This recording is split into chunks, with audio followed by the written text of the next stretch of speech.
What's going on my internet? Oh, that's right. Let me get Rockfin first. Let me get the Rockfins first. Don't wanna No, we got forget to keep them. everybody. We got to make Yeah. sure we're ready for Well, everybody. I'll get chit chatting. It always. So there we go. Live. Boom. Sorry. Cool. We are ready. Hello, everyone. I would like to welcome you to the Political Matrix. As you can see, myself, young Morpheus Cage, here with my good brother and colleague, Mr. Cy Lawson, and we are here with a very special guest. Some of you guys know him. For those who don't know him, that shows you're not deep enough in the community like you should be. But very, very, very glad to have filmmaker, um, I would say visionary in thought, Mr. Teace Snyder. Thank you so much for joining us, sir. Thanks for having me on, guys. Happy to be here. Pleasure. Well, I wanted to for the audience who's tuning in. I see Miguel's out there. What's up? I know we're a little bit earlier than our normal time. We wanted to make sure that for those fight fans that we're not eating too much into your time, that you guys will be able to catch the Crawford versus Earl Spence fight. So yeah, yeah. So well, we already know Crawford's gonna win, so it doesn't really matter. But I'm just playing. We got some interesting topics, Yeah, and Joey. we already, boy, you know what's gonna happen. But I definitely wanted to have Tease on when I start thinking about some of these topics because I was actually like already the first time I got on with him, I was already blown away with his perspective and the way he breaks down and he sees a lot of things. And then when I heard him talking about the CBDC stuff, I was like, I would love to hear his thoughts on some of the stuff that's been going on this week. And some of the stuff is this week, some of the stuff's just overall and combining in. And so the topics we got tonight, of course, I want to talk a little bit about RFK and his little his speech, how that went with the rabbi and getting blasted. Um, I definitely would like to talk about that. We got to talk about Hunter, aka Smokie, the white Smokie from Friday, Biden. I want to talk a little bit about the CBDC stuff and trying to remember what was it called, WorldCoin, and the new World ID that just came out. And so yeah, that's just a little bit of it. Of course, you guys have seen some of the crazy stuff. We got coup attempts going on. We got Israel trying to get rid of their judiciary and basically run like I don't want to say what they're trying to run, but you guys know. So all right. I guess we'll go. They're trying to run the place like their ancestors ran, the other country in Europe. You said it, not me. You said it, not me. So let's Chris, go Hey, on you know ahead what, and lead Marcus? us in. If they were Huh? good, look, let me say this real quick, Marcus. Look, if Yeah. we learned this week and last week, here in Florida, of course, if we learn there's good things about, being slaves, the skills you pick up and shit, that you could just say that the Zionists run their country like, that other place.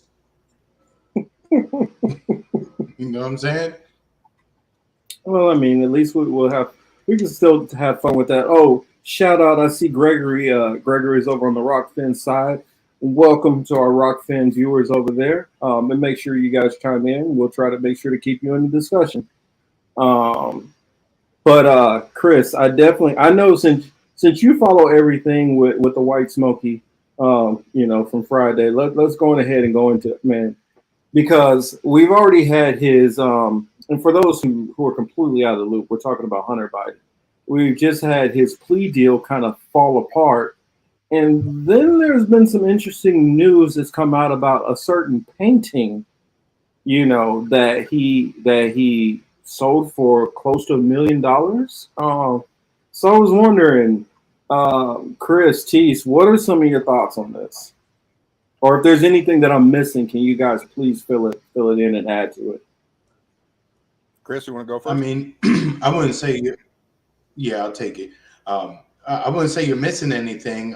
The developments in the court case were, that was what I found entertaining, because yet again we see, whether you want to call it corruption, nepotism, you know, uh, just being close to power, what have you. We saw the judge read at least part of the plea deal that was on the table for Hunter Biden. And basically, the plea deal was saying, yo, dog, don't worry, we got you on any future crimes. You good. What I mean? We're going to grant you immunity, just like how Pfizer and them got immunity for they fucking shot, right?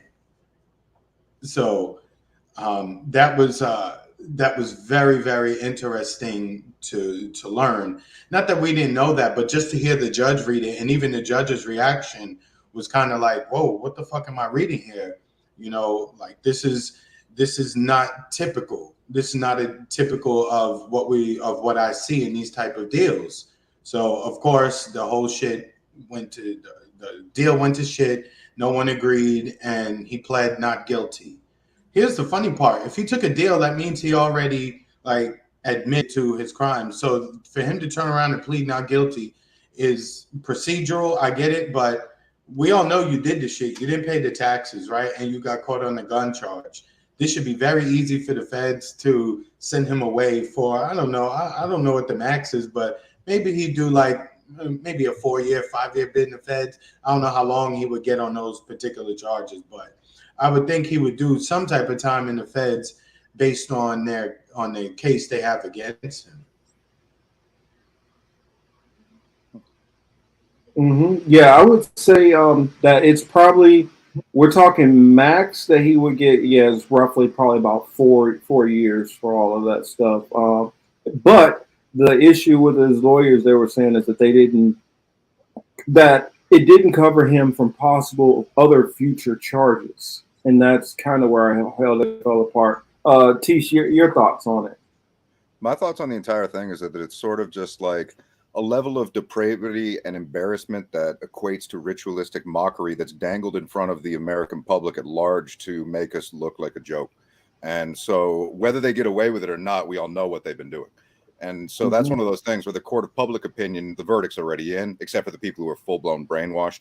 And the people, insofar as like the actual court proceedings, I mean, there is no rule of law anymore. It's just there's a great quote from the movie Gangs of New York from Tammany, who was very corrupt himself. And it's like the appearance of the law must be upheld, especially when it's being broken.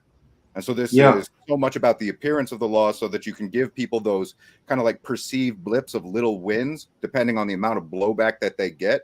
And it's not uncommon for people who are like a part of these families, these intergenerational criminal cartels, to use their children either to sell them or to leverage them. And you can think of that as like George Bush Jr. becoming president. But at the same time, Daddy Bush is happy to hang him out to dry if they actually got caught for 9/11.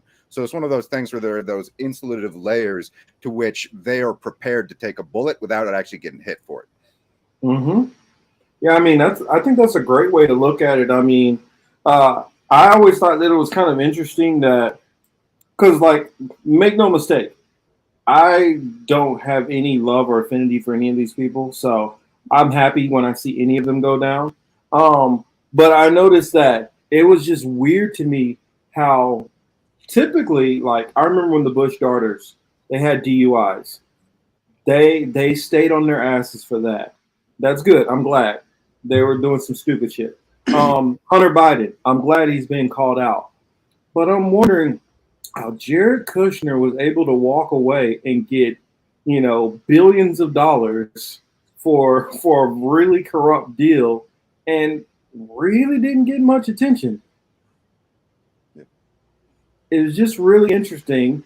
And shout out to Myra's mama, Tammy, Mr. Streets. Oh. But I think it was really interesting how they pick and choose. Marcus, you being slick. Marcus, you being slick over there. Just stop. I know what you're doing. I'm just saying, I mean, it's just kind of interesting. I mean, like, even like we talked about like presidents and their kids and stuff like that. And you go back to, that reminds me of the Kennedys, because you got a Kennedy who's running, whose father was, a AG, and he was running for president when he was assassinated. His uncle was assassinated, and you go into I'm trying to remember what's his name, Corey Hughes. Corey Hughes went in extreme detail because this reminded me. Teace was talking about rituals and things like that. There was a lot of ritualistic stuff that went on along with that assassination. And it just, for me, I'm seeing a lot of threads tie, which I'm being careful how I place this, but a lot of threads being tied together. You get what I'm talking about, Tease?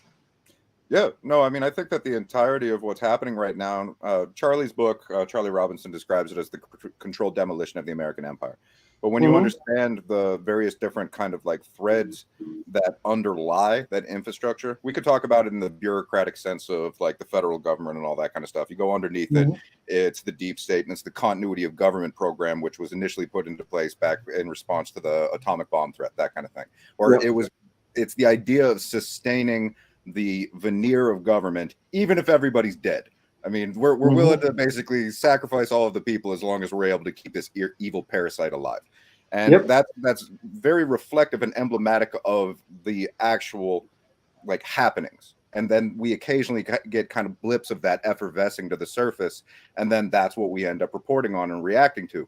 But when you understand kind of like how this has been an infrastructure that's been set up to be destroyed, the match to light all of that is the disclosure of all of the shenanigans that they've been up to for hundreds of years. You could argue thousands when you go into the ideological underpinnings. So it's the culmination of that from the depths of how things actually work erupting to the surface, and then our reaction is kind of the magnification that allows that spark to hit. And that's how I see it. All those threads, they're almost like fuses. Yeah, well, since you brought that up, I was wondering, can you peel a couple more layers of the onion back and kind of explain to people, because we do have the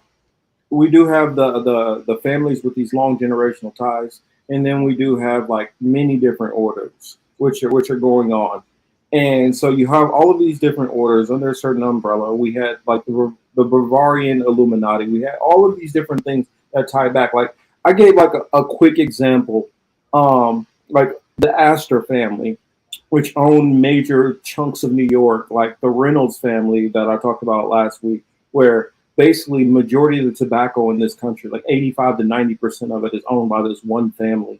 And then you go into many other things that they own, the DuPont family, and it goes into all their weapons ties, which they had going all the way back to the Revolutionary War.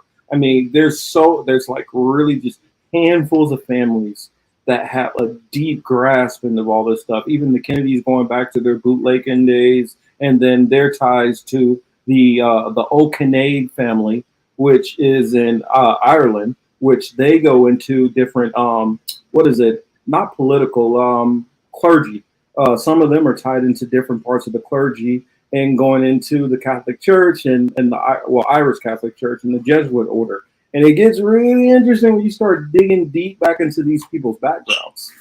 Yeah, once you start to understand that we sort of live in the terrarium that they've created for us, and the idea that if you try and crawl out of that, it's like the people around you call you crazy, and the people who you're entering into the realm of, you don't speak their language yet.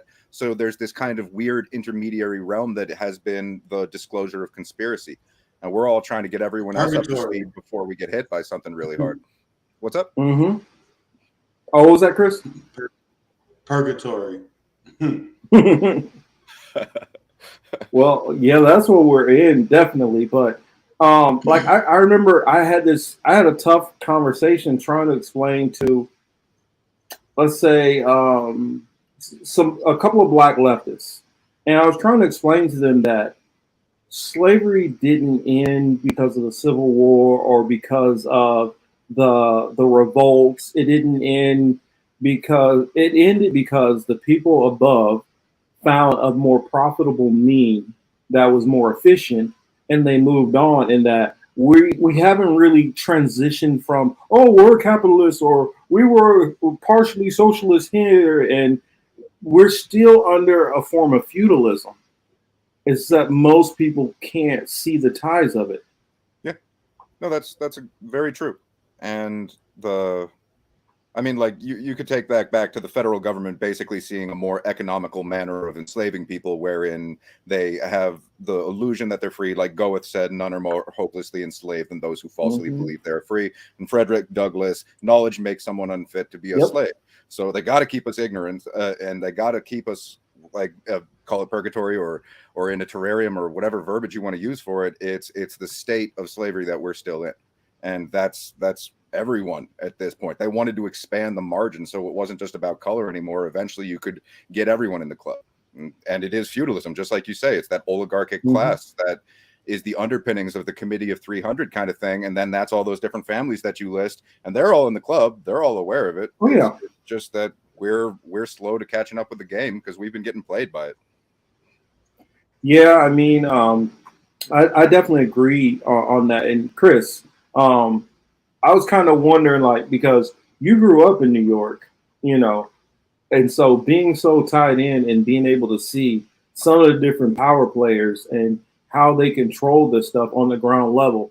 For instance, living out here in LA now, there's stuff that 4-5 years ago I would have had no clue about. I did not see it all. But now I know certain things. It's so clear and obvious to me, certain things out here that are just glaring, screaming for people to pay attention to. So I'm wondering, like, what kind of things were you able to see in that New York area, you know, of this system itself?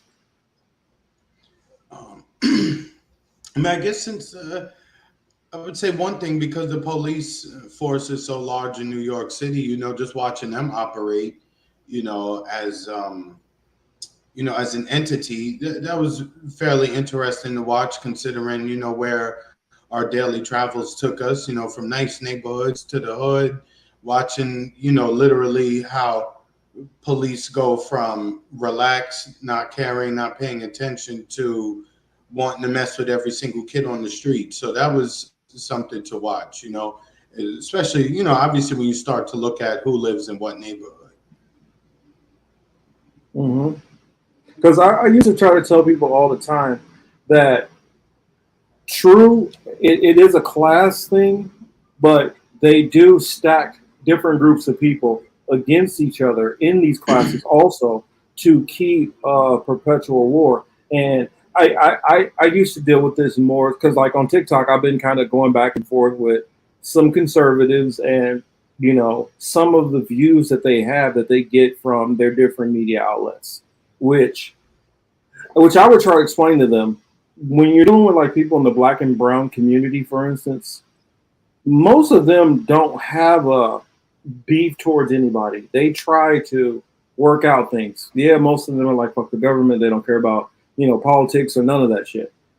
But if you live in the neighborhood and you're cool, typically race doesn't really matter. But there's still, even if you have, like, if you have a contingent of people and you just have a small portion who are constantly an antagonist, and you have a small population, if that large population, small population of antagonists can be so, you know, so overwhelming that, you know, even if you're trying to get out of the racial stuff, you're still, because, like, I've had people say, oh, well, you're keeping the racism going because you're complaining about it. And I'm like, no. Like, for instance, growing up in Kansas.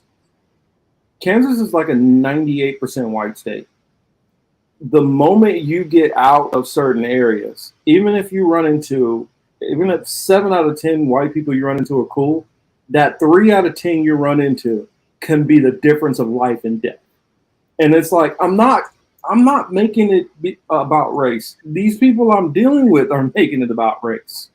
I don't want this problem. And a lot of the people at the top, I feel the propaganda that they push, it does fuel some of this. I would say it fuels a lot of this, especially through entertainment. And, you know, I'll leave it there for now. What's your thoughts on that? Well, you're sort of describing the okay. So, like, the worst people exacerbate and contribute to those pre-existing wounds, be they those that we've suffered in our own lives or intergenerational trauma, either or.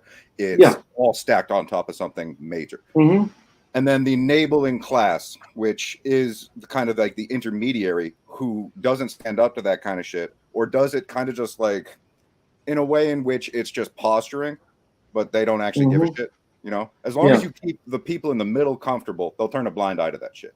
And then it just goes on forever. And so that's when it comes back to being a class thing. And you're right, they use those stacking of different identity politic dynamics to keep us all at each other just by pointing a finger at one another. You're a this, you're a that, and, you know, who gives a shit? But then it's all the people who turn a blind eye to the legitimacy of those grievances that are kept comfortable enough where it just stays like that in perpetuity, you know? Yeah, I mean, I find myself, I've been trying to make an effort to, when it's some of these issues like this, to try to not get triggered by the first thing somebody who has a different viewpoint from me, or some conservatives or some right people that might say some things that I'm like, that's not quite entirely accurate. But let them kind of work through the whole thought exercise so then we can talk about it. And hopefully we can get more people to do that. I mean, we kind of went down a little road here, which I enjoy. I mean, I don't know if you know Teace, but we've had nights where we were talking about political politics, and then somehow we got on Haitian strippers, Haitian pastors with strippers. Okay. The show goes different directions here. Okay. Chris, that's your fault. But probably. But the Hunter, I think honestly, back to the Hunter, to bring it full circle back to the Hunter Biden thing, I really think if there was no push against Trump, a lot of this pressure that's going on, I think a lot of the Hunter Biden stuff would die down. And I think it's kind of what we're seeing is a little bit more of a tit for tat. You're going to keep going at my guy and muddying up my side, then I need to muddy up your side. Right. So I totally agree with that, but that's still within kind of like the storytelling vestige of canon. You know, it's like, I don't remember the word for it because I don't actually watch like wrestling anymore, but it's the people who are a part of that. They have their stage personas where they're building that animosity, and then they go back and they have a drink together or off stage and they're best buddies. And so that's really what this is. And you're right, that antagonism has been flared up as a focal point for the people who don't understand that this is all a distraction, and it is going to be a back and forth kind of thing, and they'll have these twists and turns, and maybe they'll hang someone's kids out to dry, and it'll appear like it's a fatal piercing spear to the depths of power, but really that's just a bunch of bullshit that doesn't matter. You know, it's one of those things where it's once you understand how deep it goes, it seems like it's not possible for it to be that bad, but the longer you spend digging, eventually you realize, like you were talking about, things in LA, they're just obvious at a certain point. And I wonder, I just want to finish by saying this is I quote Tropic of Thunder, the film, the line when the Ben Stiller thing, it's like going full retard. You never go full retard. It's like that's what they're doing right now on purpose. It's like they want us to catch on almost. You know, it's like that's a part of their plan. And we're so tooth and nail committed to the idea that we're not getting played that they even going full retard is not good enough. So it's like that's where we're at right now. I wonder though sometimes though, is it that they want us to get caught on, or is this kind of like historical empires? And what you would have with the empire, for the audience, I know you two might know where I'm going here, but for the audience who don't know where I'm going with this, most new empires, after they fought, killed, stole, whatever, to establish their empire, they start building it up. And that first generation, they fortify the walls, they make sure to take care of the commerce, they're doing all these things right. Then once it gets passed down to that next generation, they're still doing the stuff, but there's a little drop off. And then with each successive generation, it just gets sloppier and sloppier and sloppier and lazier. And some of the stuff which you would hide before, you don't hide anymore. You start spending money more recklessly. You start going to war more cavalierly and don't really think of your consequences. And I wonder how much of this is planned obsolescence, and how much of this is just we got a bunch of dumbasses up top right now. Yeah. Yeah, so that's an insulative layers of the people that you put out front as the buffer for those on it. Because on a certain level, if you get to the metaphysical underpinnings of our coalescent reality and the calculative management of that akin to a cooking process, and I like to use a turkey metaphor for this, and I'm going to share that really briefly to illustrate what I'm getting at. Imagine trying to describe Thanksgiving to a turkey. Like, what the fuck? Okay, so it's like, not only are you going to murder me, you're going to rip my organs out of my asshole. Then you're going to go pick a bunch of random shit out of a field. You're going to shove that up me. And then you're going to put me in a very warm environment while periodically basting me with like the curdled drippings of a cow's tit. It almost sounds like an alchemical kind of ritual because it falls on certain dates. And it's all about trying to create an environment surrounding the corpse. They're cooking with us. So that's something that happens with empires. You can think of it as the individual animals or the different kind of like pickings that we stuff into them to create this bountiful feast for another underclass of people, almost like parasitic vampires. But that's more akin to what we're going through. That's the decay of empires over time. You can look at that. Is it gross negligence, or is it careful, meticulous management of the decay of an empire or of a civilization over time? And to once again return to that notion of the metaphysics, in a certain way, that's inevitable, because if we are not moral, that's something that comes to befall us. And so that's what happens more and more with that accumulated momentum is we grow more and more immoral. You see people just not caring, being frivolous, going out there, doing all this shit in the public's face, almost like ritualistic mockery. That's like the signs and symptoms of that turkey being cooked. That's us. Well, it's funny that you would say that because I'm gonna jump back to say the late Renaissance period. That's what you started to have, especially like in cities like Florence, and I'm trying to think Florence, Turin, some of these places that were further away from Rome.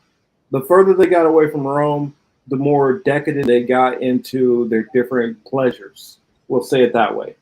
And so the more and more of these cities kind of got a little buck wild, as we said in the streets. Yes, North Italy. As they got more and more buck wild and crazy, they were doing all kinds of stuff. And it's the same thing you saw in ancient Greece too. But Greece is a little bit different because you had a little island nation that was completely overstretched beyond its means, and you had four generals fighting each other to solidify all of it. And so that's a little bit different than Rome, whereas Rome you still had a tiny nation trying to control an area that was like way bigger than them. I mean, it's like a little kid trying to drag around, a Saint Bernard.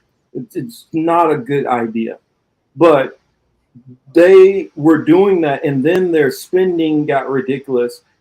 But what I had to look back to, and reanalyze this is that the only thing that's going there, or is there a layer above that that's like whispering in their ear, getting them to be more reckless, to enact some of these things that happen? I mean, think about how many times in history where a king is going somewhere and he's trying to broker some peace deal, and he basically gets red wedding. I mean, it happened a lot, and a lot of times these advisors were the ones who were basically secretly embedding themselves in these governments just to tank them down, almost just like Hydra.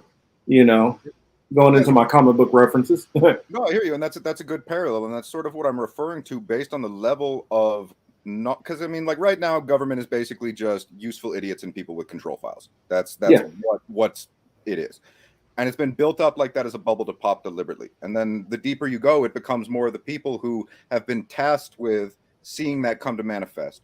But what is their knowledge base? Like, to whom or to what are they beholden? Because there is something on either side of the spectrum that is holding them, that gives them that drive, that motivation. And that's why, like earlier when I was talking about the ideological underpinnings going back thousands of years, it's why you start to talk about the various different civilizations that you do, because we were born into, at minimum, a 10,000-year-old war. It goes much further than back, my personal contention. So this is about like mystery school level shit. If you really go down to like the deep underpinnings of things, that's when you get into like esoteric Christianity, all these various different denominative lenses by which you can go about now we're talking things with greater clarity. And that's that, like, so you have the exoteric version, which leads people astray, and they'll go out there and like they'll try and conquer other nations. And then you have the different versions, which is more just like, no, this is about the real root understanding. And then it's like this back and forth between these like good and evil kinds of sides throughout all of human history. And we were born into that. Only now we look at it like it's just, oh no, this is the contemporary. It's so different. Same thing. Nothing new under the sun. Well, I mean, this is what see, Chris, am I lying? And correct me if I'm wrong. Have I mentioned this many a times? Part of the problem that I feel with a lot of alternative media, many of them will have a pulse on what's going on, but they're missing one little layer. And I'm not even telling people that they have to believe it. I'm not telling you have to believe it. But what I tell people all the time, you need to understand what your adversary believes. You understand what your adversary believes, then you can understand what their attempted goals are. And because a lot of people leave out digging into what people's faiths and beliefs are, then they don't see a lot of the end games which people are trying to work towards. And I feel like a lot of people, that's where a lot of people are dropping the ball. And I'll reiterate, in the audience, you guys don't have to believe what they believe. You don't have to believe what I believe. You don't have to believe what Teace or Chris believes either. But if you don't at least understand it, you won't understand where these people are going. Chris, could you get in there, sir? I want to hear your thoughts. Marcus, we beat this shit to a dead horse, right? And we brought it back to life and beat it again, right? For real, we have. But I feel like it's important. I mean, granted, between the different platforms, hundreds of people who might see this, possibly even 1,000 or so. What about the next couple of hundred to thousands of people who never hear this discussion repeatedly? And so I just feel like something. Well, think about it. How do most commercials get you remembering these products and thinking about them?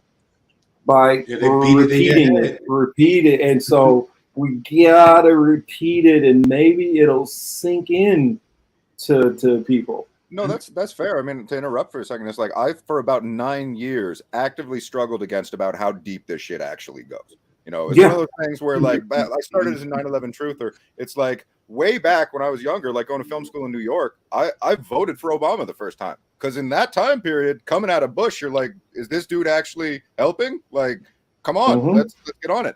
But then it's like, okay, no, that did not help. That's just a layer that they built up to be controlled again. And so it's like, it's one of those things where it's twists and turns of revelation and coming understand the reality of the situation.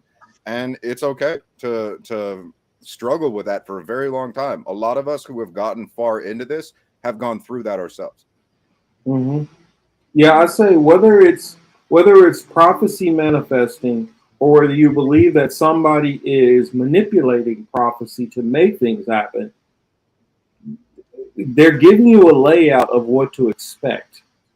Now, you could take that as, some elites have a plan. Like for instance, I don't know, for people who are avid readers, then yes, you can go ahead and read this. For the rest of you guys, it might be painful to even try to struggle with it, but Albert Pike's Morals and Dogma, if you read through that, he literally gives you the game plan of what they were talking about doing from the late 1700s,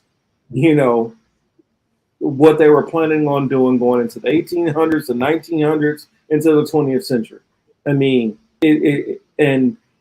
it's eerily been on track. It's the same thing with like David Icke, which I have my issues there with some of the stuff. I don't entirely agree with everything, but he's been spilling out this information. And a lot of people are like, "Oh, well, I can see, man, he was like a prophet, and he's been telling you." But no, the elites have told you all this stuff. It's just a matter of listening and instead of being the person who waits till it happened and like, "Oh, I guess you guys are right." I mean, just have a little bit of, Well, when it comes to that level of shit, a lot of people are not calibrated to, nor for that matter, are capable of understanding how evil gets and how common it can mm, be right in your face without you getting it or catching on to it.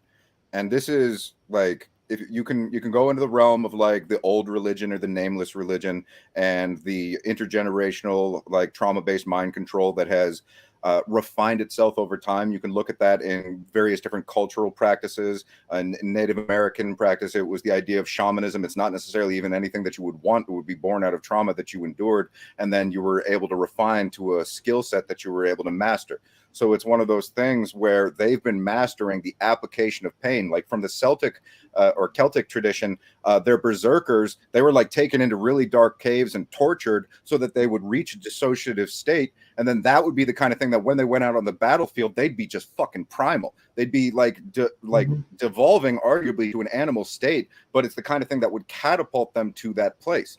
And so that's something that they've been doing to their own for so long. And now they see us as if they're our owners, you know? So it's as if they have the right to do that until we pop almost like popcorn from the heat of the environment and give them the feast that they're trying to kind of like create out of all of these different convergent threads that they've been sowing and disseminating for as long as we've been alive. And it's just like, it's people cannot wrap their fucking mind around that kind of thing.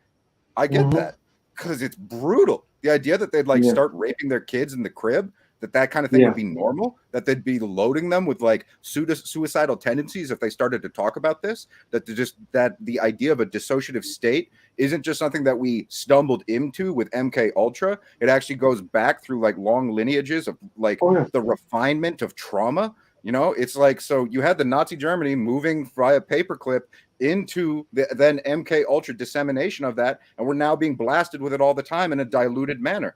So people are literally being fucking brainwashed. It's like hmm they're drugged and brainwashed and misled and lied to, and the idea of that is like, I don't know, man. It kills me even just talking about it, and it sucks that we got to get people to wake up to it. But that's the responsibility that we kind of have upon us, you know. definitely. You know, it also it also too depends on a lot of people's where they are in their lives at the time, right? If things are going good and great for you, are you paying attention to certain things? Probably not, right? Because you're busy doing other things. As opposed to if you're going through certain struggles, whatever that might be, I use that broadly. You know, you tend to see things a little bit differently when you're struggling as opposed to when you don't have a certain struggle or struggles, shall we say. Those who have it, and let's just keep it real, those who higher up the financial ladder, you know, they be worried about planning vacations, buying cars, you know, obtaining more shit, right? More power to them. And those that don't tend to look at the system like, fuck, this shit is crazy. I can see all the goofy shit from down here. So when we try to wake people up, you know, keep in mind, waking people up to the system means, and if you want to change, right? If you want major change, major solutions, it requires that S word I'm always talking about, which is sacrifice. And there's not a whole lot of people willing to sacrifice anything. So Yeah. when we talk about solution, and Hamza, what's up? I see you in the chat, Hamza, talking about solutions. That's why I say the solution needs to be much smaller as opposed to trying to save your, you know, humanity overall or all the children in the world. We're not going to be able to do that. Let's keep it real, right? You have to face reality. We're not going to be able to do that. Number one. So the best thing you could do is take care of you and your own in your own little circle and try to grow it out that way. That's the only thing you can do in this system.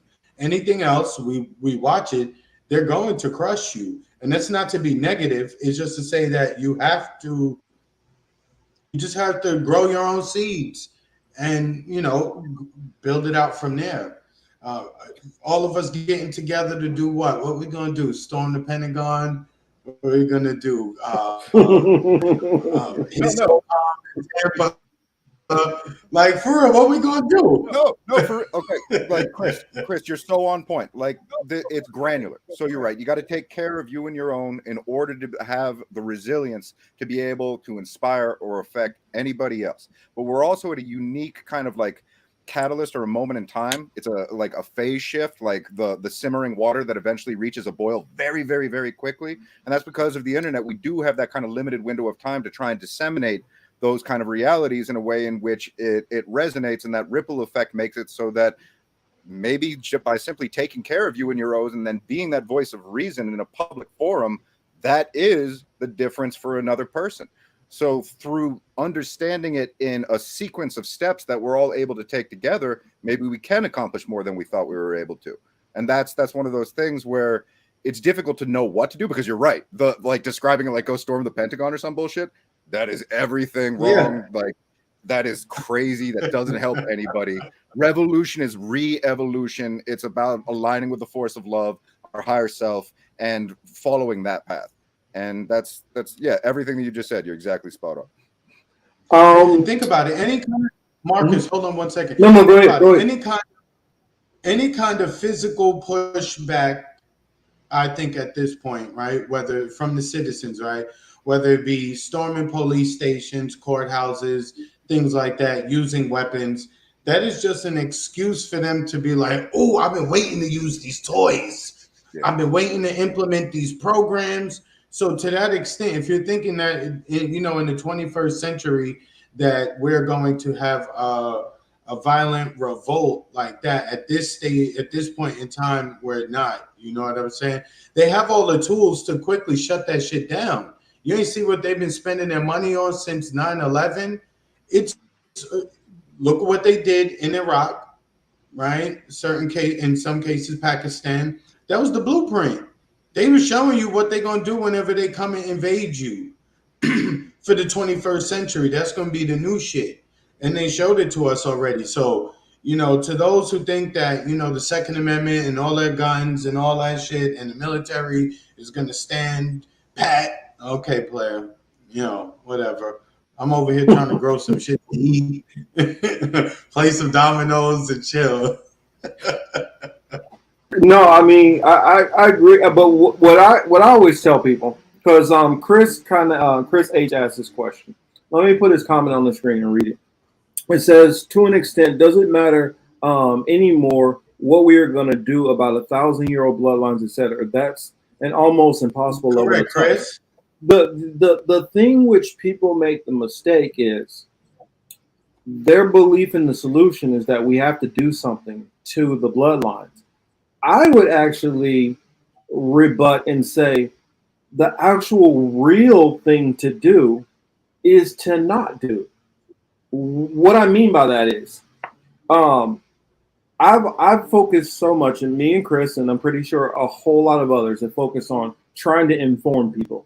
And for a long time, I stopped even thinking about any kind of solution that you can have. But if I have to actually nail down and give you a solution, the thing which fights against them more than anything is to opt out of their system and their plans.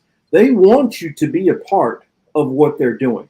They want you to buy into it willingly. They don't. I mean, they will force you if they need to force you, but they don't want to do that. They want you to happily come in and accept and be tempted by all the things they have. If you just start saying no, thank you, and start building, like just like Baba talks about, building up your own kind of insular communities outside of that, and trying to figure out more and more how you can do without what they're trying to offer. That's how you tank their systems. It's kind of like if you're at a friend's house and he's a jackass, and you got 15 friends, y'all over there hanging out. Instead of keep dealing with him being a jackass, everybody decided to get up and leave the house. That's how you end that party a whole nother way. And I don't think enough people are paying attention to that. Now, that's the reason why we try to blare it out to you guys and get this awareness and knowledge of what's going on. Because my hopes is if you guys are paying attention to what's going on, more and more of you can opt out of that party. Your thoughts on that, Teace? Oh yeah, no, you're exactly spot on.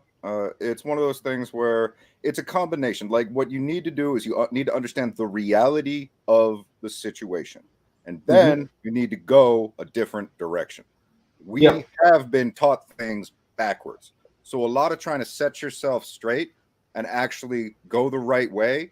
The people around you are going to be like, "No, man, you're crazy." It's like, "No, I understand what's going on," and it's like I have the courage to be the person who does that first. Because a lot of people aren't going to have that courage. They're going to wait for someone around them to give them the sign. No, just have the courage to live in reality, to prioritize what's important, and then do it. Because it isn't just thinking these things or talking about these things. It's going out into the real world and doing it to inspire everyone else.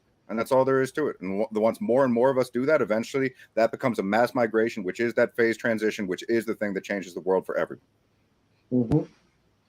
And you know, Marcus, you know, right? And Marcus, when we get it, as soon as we start to think like this, then they tell us the aliens are coming, right? So, you know, I don't even know if it matters anymore because you know they may just like you know start using the lasers and shit. No, okay, so you're right, but that's just it. They've already told us all of this. That's the thing. It's like like my show. It's like Conspiracy Synder. It's designed to get people up to speed on the basics really quickly, so that exactly what you said. Once you reach that point, they're going to do this. We're already out there telling people it's like they're going to be using the advanced technology that they've been showing off in the various different wars to fuck with you. It sounds crazy. It's stupid. We all hate it, but it's the reality. That's basically what conspiracy theorists are just saying right now. And you're so right. That's their plan. Look, if the alien shit was really real, we wouldn't be hearing about it like this. Number one. Number two, like I was asking everybody at work this week. I was like, yo, so nobody else seen the aliens? They didn't hit like I don't know Argentina. They didn't hit like Canada somewhere. I don't know nowhere in Africa, maybe China, Japan. I don't know. No, it just only the United States got it.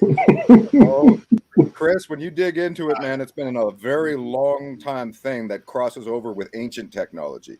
And so it's ancient technology, advanced technology, and then depending on the language set that you use to describe things, it also falls into the interdimensional realm where it's angels and demons.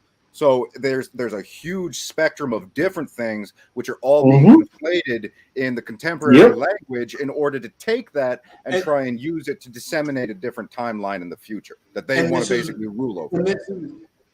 And going to what you said, especially like the angels and demons part, what I find very interesting is, and this touches on the earlier part of the conversation in terms of beliefs, right? They know what is in certain books, in certain religious texts. They know what the belief system is. So I firmly believe they take things that are written and they pervert. You know, it's happening as it was written in a book, and they can get people to move accordingly, whether they believe it or not. So just even let's look at COVID, right? How many people were calling the vaccine, what was they call it in Marcus? The mark of the beast, right? When I don't believe that to be the mark of the beast, not yet anyway, but they were playing on that, you know. It's funny. It's funny you said that because we're going to talk about that. I mean, I guess we can kind of roll into that. Did either one of you two see Redacted segment the other day? Now the aliens, I think, messed up my signal. No. Let me see if I can find some of that because Redacted start talking about that. And I know I'm the one lone person on the left who like reads the Bible and believes it. I know I'm the weirdo. But let me see. They were talking about it, and they were trying to explain it the best they could, but I mean, a little. John, what's up, man? They were there, and yeah, they were close. We'll just say that. So let me see if I can pull it up real quick. I thought I'd sent it to myself, but I don't know. I think I had something else sitting in the way. There's that internet playing games with me. No, not Lee Camps redacted. I don't know why it still pops that one up. He's not even on here anymore. But where is it at? Jeez Louise, man. They're paying all the crazy stuff. I don't need the whole damn. Let's go in videos and let's see if it can. Because this was just a couple of days ago when they talked about it, and because this went into the WorldCoin thing and the scanning your eyeball and WorldCoin and wait a minute. Oh, was it two video? Oh, it's two videos talked about it. Jeez. Oh, speaking of which, did you see that they also, speaking of bullshit courts, did you see how they dropped the finance charges against Sam Bankman and the FTX shit? You know, they couldn't have, they didn't want to show the actual paper trail for the money laundering. So they just said, yeah, this part we just won't do. Just like that. So here's let's play. I got a little bit of it here.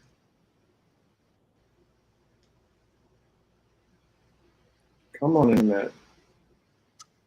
Euros, $2,000 a month. If you allow us to put a microchip in your hand, that's exactly. Give us some volume, Marcus. Part of the rollout of central bank digital currencies. That's a carrot for them to rope you into this mess. We'll get to that part of the story in a minute. The chip implantation process, not the corn chip, as Dan said in our chat, but a actual metallic tracking chip. But a new report just published this week by the Bank for International Settlements explains how. Come on. How our new digital money system is about to work. We've been warning you that this was coming for a long time on this show. Also, we weren't the only ones predicting this. It was predicted in a little book.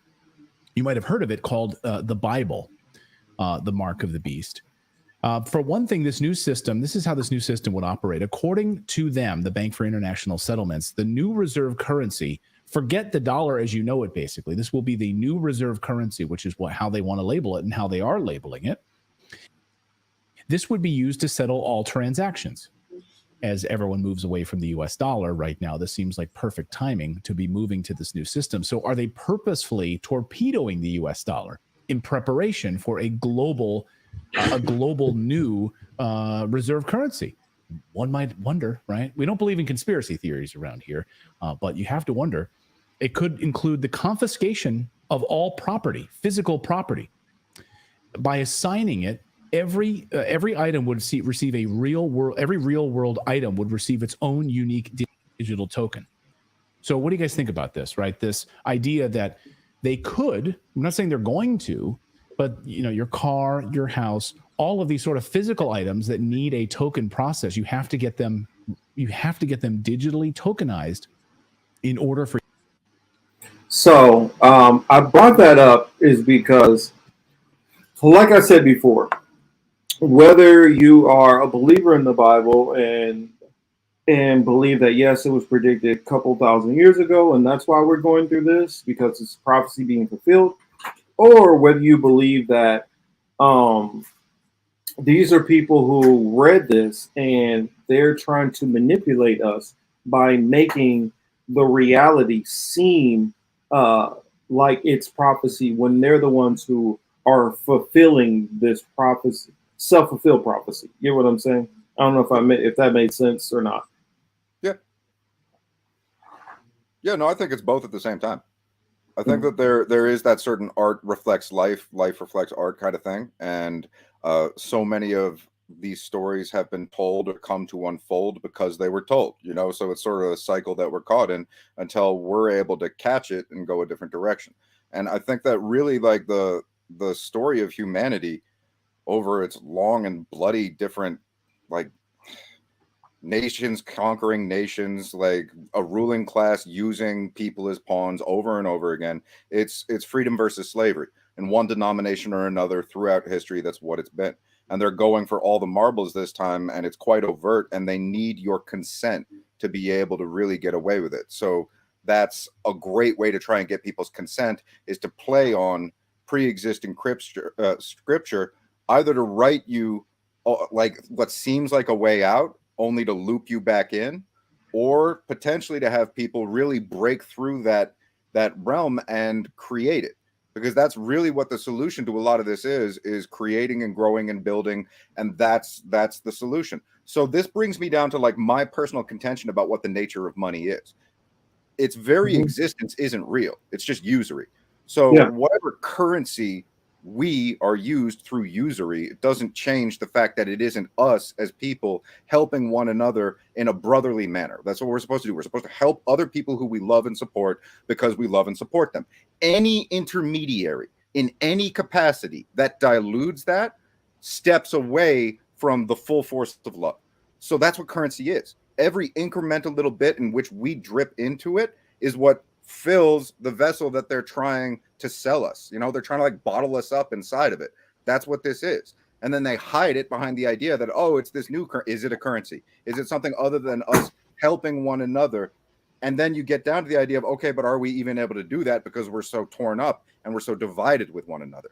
And that's kind of the situation that we're in. How do we go out there in a voluntary kind of like anarchist, like altruistic kind of manner to lend our support to the entire world without like being completely without? You'd have to rely on other people doing the same thing.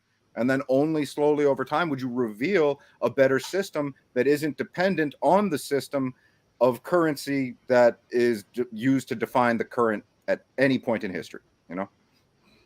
No, I get what you're saying. It makes a good point, because even just the addition of money at any point, say for instance, you are selling, let's say that you are selling cups, and me and Chris need cups. I have a factory where I make wine, and Chris has one where he might make plates. You're gonna need plates to eat. I need cups to drink. I need cups to drink. You need juice, and so therefore, the barter and trade kept the value intact of what you needed, versus somebody arbitrarily deciding, no, this is actually worth way more than this or that, instead of the intrinsic value being what was needed from each other in general. Because the value, if you need a cup and you're the only person who has cups, then that's where the value goes. And then it's between us to decide what is mutual and fair. And if we're being fair and not being in the greedy system, then we're going to work out something which is not going to leave someone on the other end feeling like they were taken advantage of, like we do in a monetary system, i.e. how a teacher should be, the value that's put on a teacher's work is not the same value that's put on entertainment. Yeah, exactly. That's how they build these horrifically immoral and imbalanced systems, is through the subtlety of usury, which accumulates over time. And exactly the example that you give is beautiful, because that's a community environment. It's where you do the thing that you're best at, and then you offer it. And then other people do the thing that they're best at, and then they offer it. And then we all have a banquet. That's how that works. Anything that isn't like that is designed to destroy people and their minds over time. That's what we were born into. It sounds like you that process reminds me a lot of Epicureanism.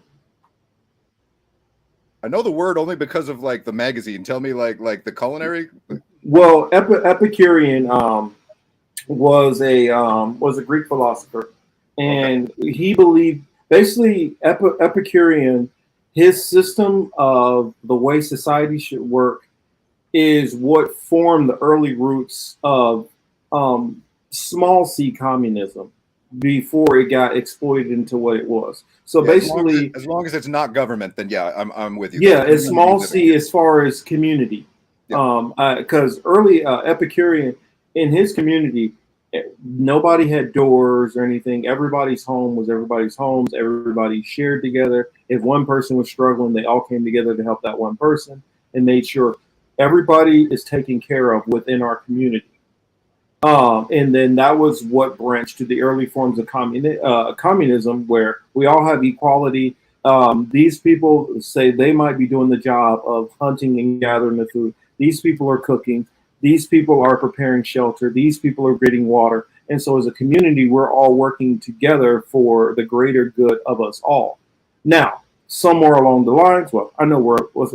When you try to expand that out, everything doesn't go from scale model up very well.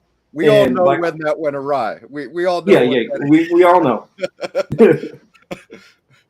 Sorry, But that, yeah, go ahead, keep going. no, but that's the gist of it. I mean, I guess I kind of coined the term Epicureanism, but it's Epicurus was the man who kind of had that philosophy.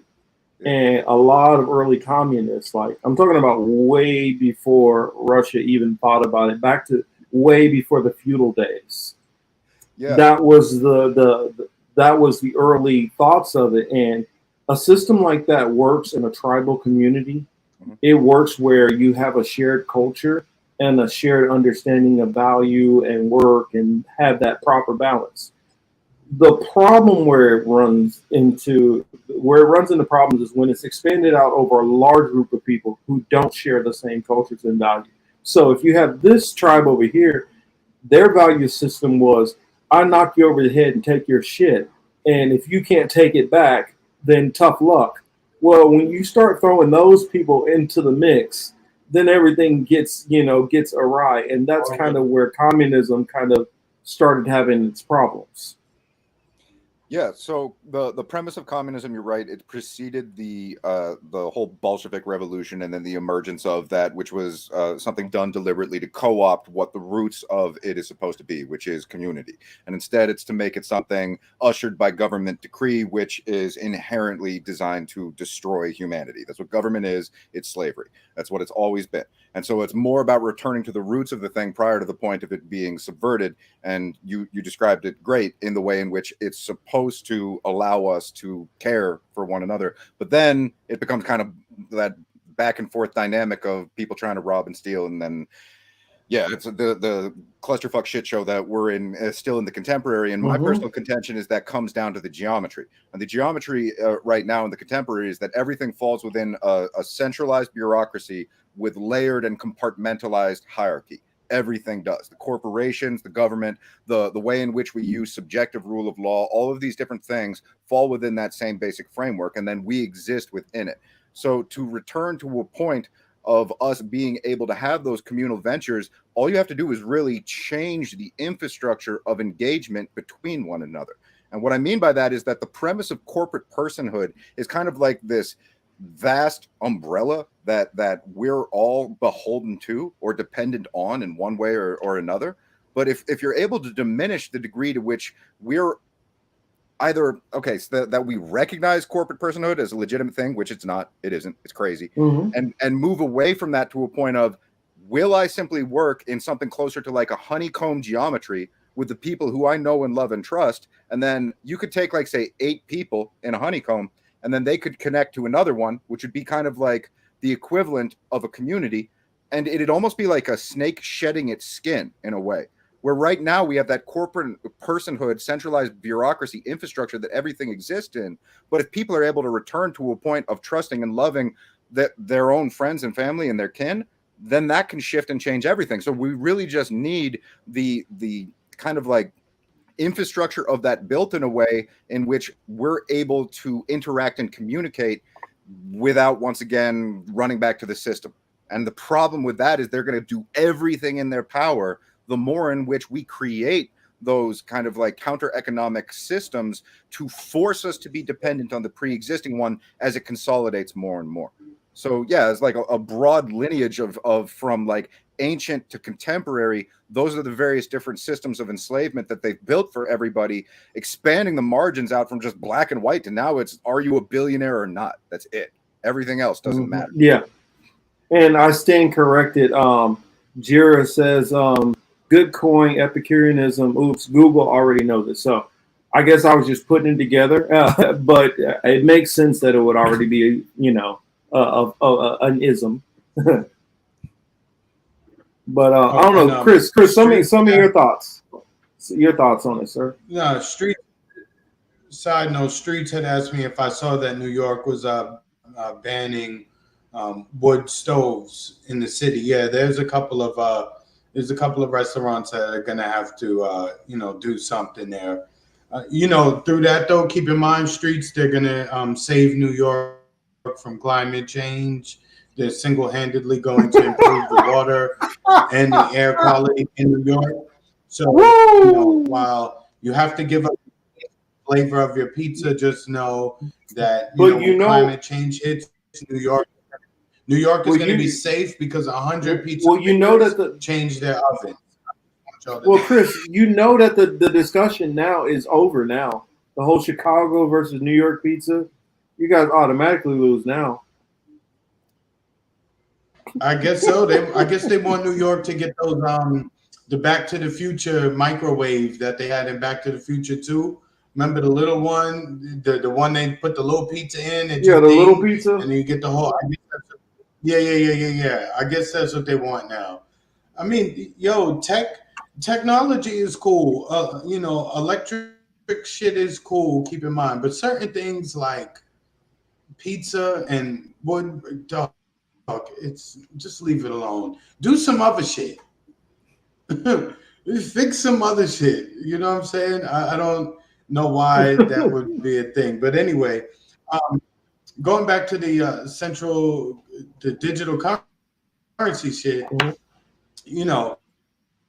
it's just, I look at it like it's a grid, like a chessboard. We're already on the grid, right? We're already on that board, so to speak. They've upgraded the foundation, and now we're moving to a digital one where they'll really be able to keep tabs on you. And I just wonder what the punishment will be and how that gets, how that punishment happens, right? Outside of the obvious jail and financial fines and shit like that. Now if you don't pay your fines and fees and shit like that, they gotta find you. It's kind of like Leonardo DiCaprio, right? Catch me if you can for that money, right? Moving forward, if we're on this digital system, can they just hit a button now? Your ass is done. No coffee for you. No Starbucks, venti latte, whatever shit people be getting from there. Like they could cut your transaction off. You know what I'm saying? Like right then and there. I wonder if that's how it will inevitably come to. That's the goal. Yeah, but if no one enforces it, it's not legit. So that's the whole importance of the awakening, is save the pizza, because it's worth saving. That's the reality. That's what I'm saying. Save the pizza. I mean that's the goal. What they want to do though. Yo, did you see, speaking of, I see Baba mentioned AI, artificial intelligence, right? Did you see that article today that showed, who was it, Disney, and was it Paramount or Universal? I can't remember who said that they're or Netflix too. They're investing, millions and millions of dollars into their AI projects. Well, I mean, we knew this was coming. It makes sense, and now it's here. Well, they're trying to get ahead of the writer's strike. I mean, they figure right now is the time where they already get some stuff in place, and then they agree to something as far as the strikes. It'll already be something that's already been done, so therefore, it's not something that they're going to undo, and that's the whole reason why they're pushing for it right now. Man, that blows my mind, because art is the upper echelon of the expression of people and our soul. And they literally just think that it's nothing other than a formula they can sell. So it's like they're getting rid of the people. But it's like what art is a language. It's the way we're supposed to communicate whatever it is we're best at and then share it with our fellow man. So it's like they're trying to get rid of the food and you're just eating the spoon. Yeah. I mean, Baba, typically I would agree with the sentiment. Good, let Hollywood burn. The only problem is it never affects the people who are the problem. Perfect example. One of the actresses from, actors from Orange is the New Black was saying, no, because remember, they're all actors now. There's no, you can't call them actors anymore. Just like when we used to call them like, what was it, stewardesses. You can't call them stewardesses anymore. I don't know what to call them now, but whatever. You know, people who hand out your stuff on the plane. I don't know, air waiters. But the thing is, like, the girl, she had what, $27 in royalties on all the episodes she's been on Orange is the New Black, because now that everything's streaming, they are royally screwing those people over. And if you spent most of your career in one career field and you don't really have anything else, and now you've built this quality of life where you have to live in Hollywood, which is a super expensive place where you're barely getting by, and then you snatch the rug off from under them. What, somebody who's 40, 50, how are they going to be able to take care of that family of 3 or 4, which they have all of a sudden, with no job skills that equate to virtually anything? I mean, are they going to have to move to Iowa and try to get a job at Kmart or something? I mean, that's right, Kmart's don't exist anymore. But it kind of, you see, I keep dating myself, Teace. But what do you do with all the regular people who are living there? Because there's a lot of people where somebody be like, well, you work in Hollywood and you make $100,000 a year. If you live in Hollywood and you make $100,000 is nothing in living there, because for one, you're probably paying about $4,000, $5,000 a month in rent already. Your health care, your big, that's what I'm saying. You are already paying out the nose. So you're living paycheck to paycheck because you have to live close to your job out there. You can't decide, well, I might be able to find a place on the border of Orange County and LA where I can get this for $1,500, but now you're driving 2 hours to work every day, one way and back. How do you take care of your kids? You know what I'm saying? It's putting these people almost have to live in this pricey area. Some of the stuff is nice, don't get me wrong, but some of these people are forced to have to live there. And now that you're forced to live there, all your goods and everything is higher there. Your gas prices and everything are higher there. Your electric bill is higher. Everything is higher. So that money you make doesn't go nearly as far. It's kind of like what I make now here barely gets me by. But if I made what I make now back in Kansas City or even in Florida, I'm Gucci. I'm straight. I have no problems. But here, like for instance, the Bay Area is even worse.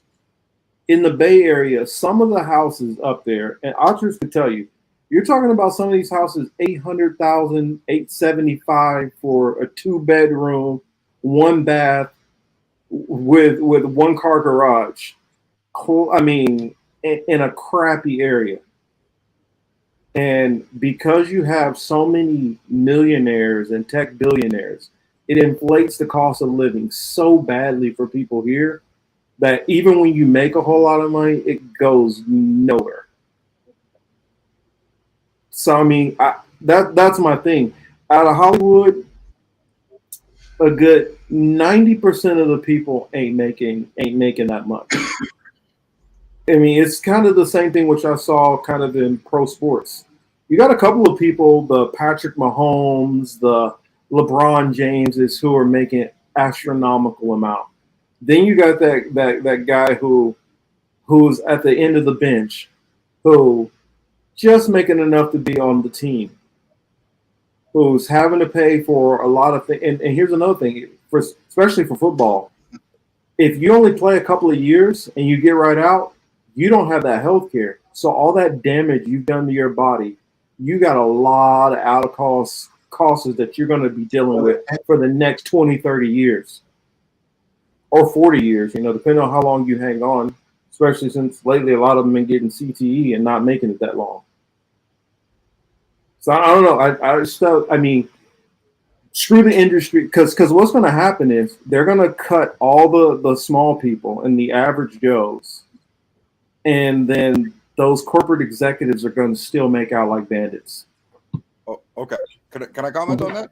Okay. Yeah. Sorry, I went on the tangent. No, it's all good, and you're on point, and it's accurate, and it's important for people to understand that, because they'll look at the salary that they make, and then they won't understand the expenses that go along with it, and that takes most, if not all, of your salary, and that's the reality. Mm-hmm.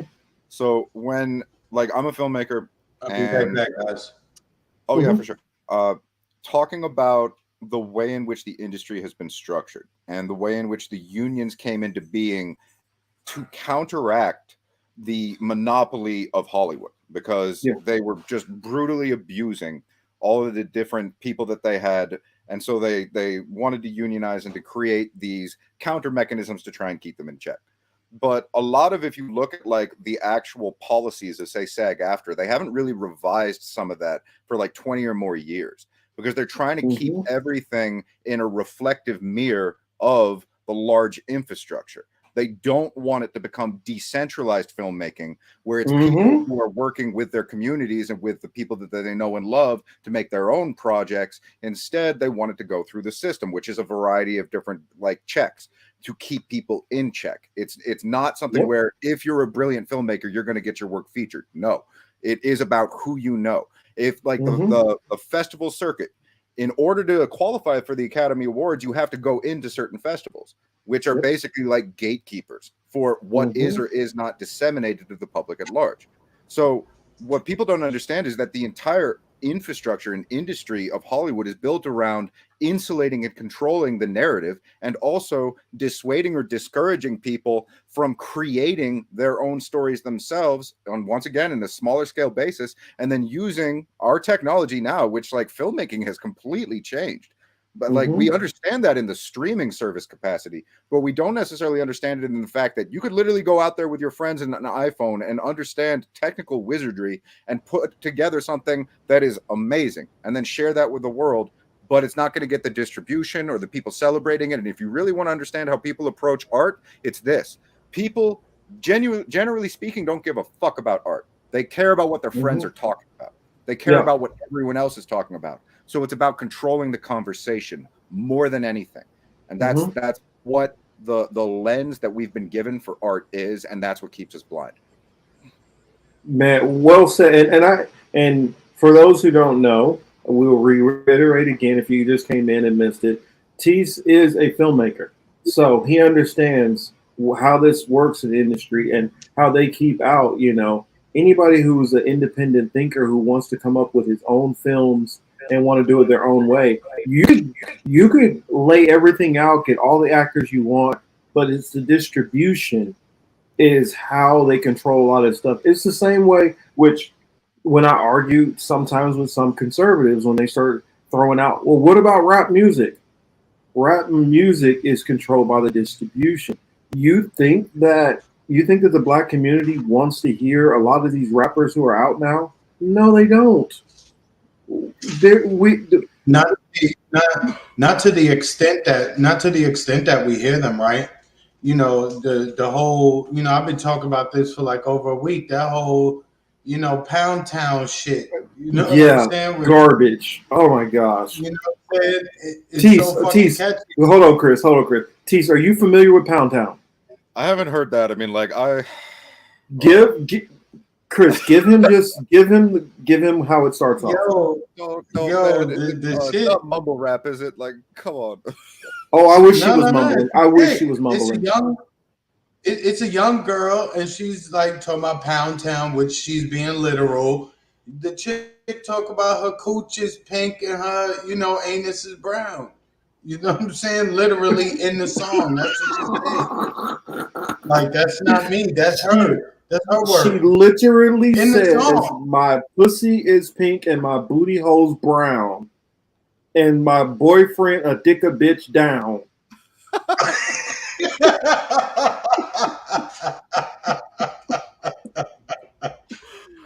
Oh, what Oh, here's another one for you. I don't know if you've heard of this one. Throat Baby. Oh man. Throat Baby is the name of the song. I don't think I have to explain what that song is, the contents of that song. It's so heartbreaking because you can look at the juxtaposition with consciousness movement with rap and how that's what it's really supposed to be about. And then the whole gangster thing takes it over. Jay-Z, Rockefeller, y'all, and then like, oh, it's brutal. And then Nicki Minaj opens the door for this bullshit, and here we are. Can it go anymore? Actually, I blame it on Trina even before that. But then I heard Trina wasn't the one who did that. It was Trick Daddy who forced her to do that. Oh, yeah. And then if you go before that, because this is something that I don't know if you saw when Crazy Bone came out and talked about that meeting with the executives. No, what he said?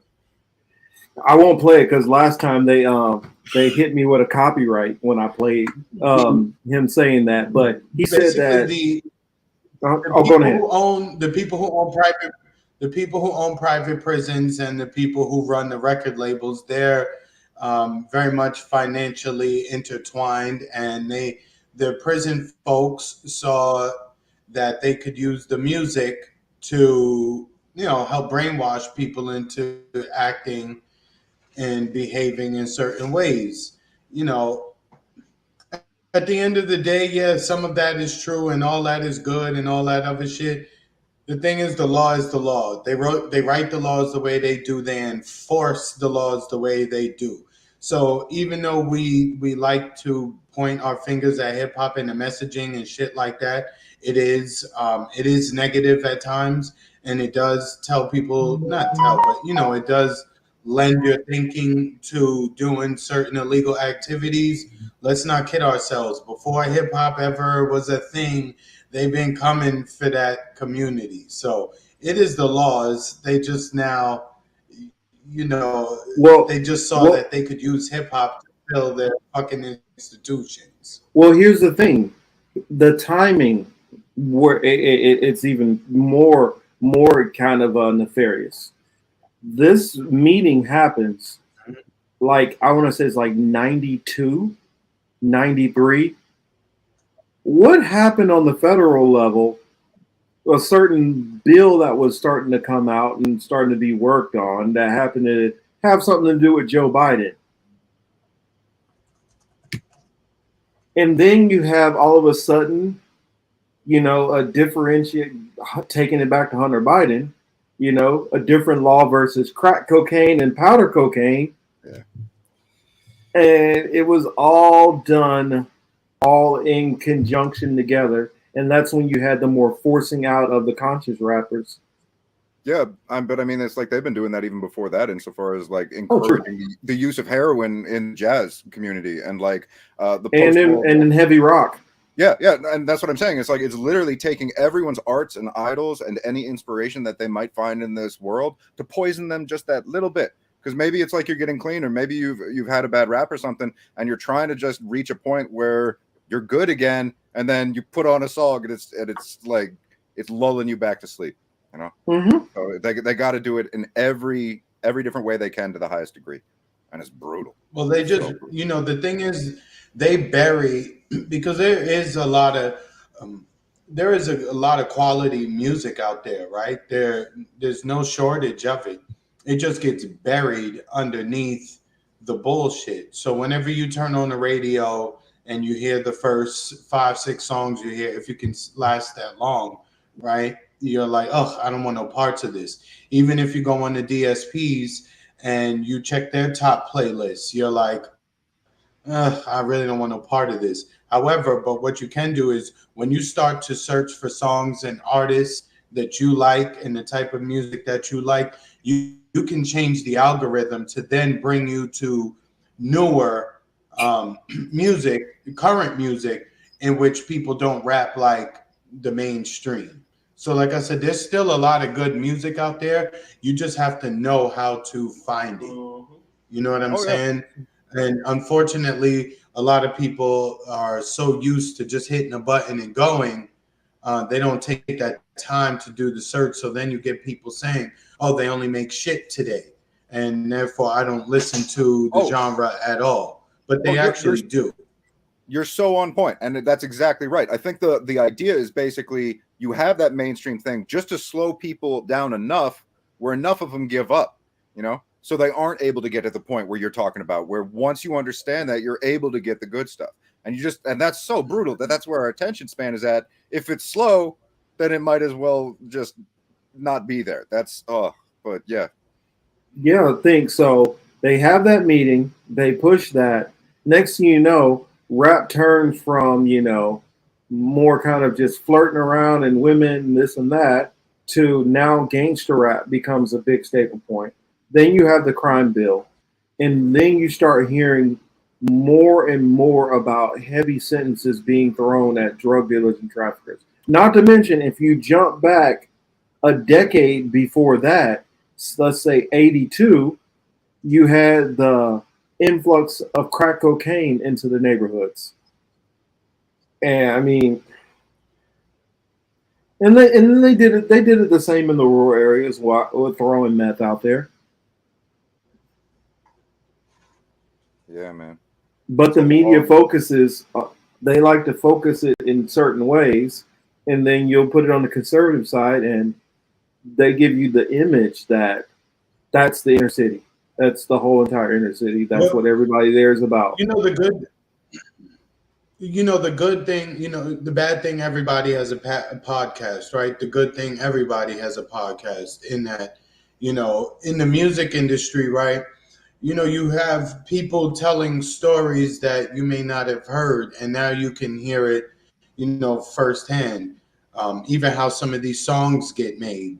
You have a room full of executives literally telling you, hey, this is what I want you to say. This is how I want you to say it. This is what needs to be in the song, et cetera, et cetera.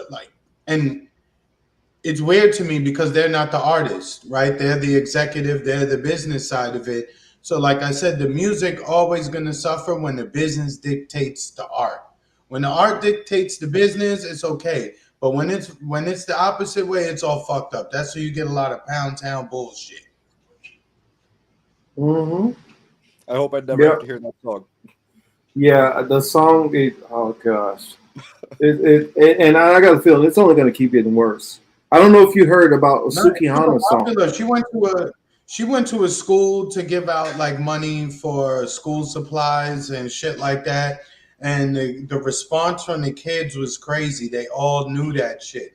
So, as long as these kids have, access to the internet in the palm of their hands, yeah, they're going to hear about it. And it's just crazy to think like there's an 11-year-old who knows what Pound Town is now. Like that was supposed to be code, right? When you use that was code, right? That was already the code in itself. You're not supposed to if you say that to somebody, your lady, or she says it to you, that's ha ha ha. That's all over interpersonal, personal joke. Now you got 11-year-old maybe joking around to their parent like, hey, I want to go to Pound Town. Like, whoa. No, okay, no, that's dude. You're so on point with that because they are, in essence, trying to do the minor attracted person. They are trying to move us in the direction of making everyone into a pervert. It is, in essence, you get enough trauma built on people, they sink into the subconscious, and then the only way they know how to get out of being that fucked is to fuck. And so that's where they're trying to put us till everyone feels like that. Well, and then throw in there, Tammy T says Pound Town is quite vulgar. Well, I'm pretty sure it's still on Twitter. You can see this video right now. Please, hopefully only adults are looking up this if you do. But the artist named Sukihana, for one, everything about her is a hot mess. But she has a song called Pussy, Pussy, Pussy, Pussy, Pussy Everywhere. That's the song. That's pretty much the majority of the song. And it's her and a bunch of women. The video is literally it's literally a porno. It's literally a porno. That's how far they're and then you factor in how many rappers are talking about Percocet, Molly. I'm like, when I was growing up, they might have been talking about trying to sell that. But never were rappers talking about using drugs. No, it was the Hustlers was cool Maybe weed, but that's about it. You want to be not that this is good either, because we talking about selling drugs, but at the end of the day, it is what it is. It is the reality. You looked up to the hustler, the guy who got the money. You didn't want to be the zombie. You wanted to be the guy who fed the zombies, right?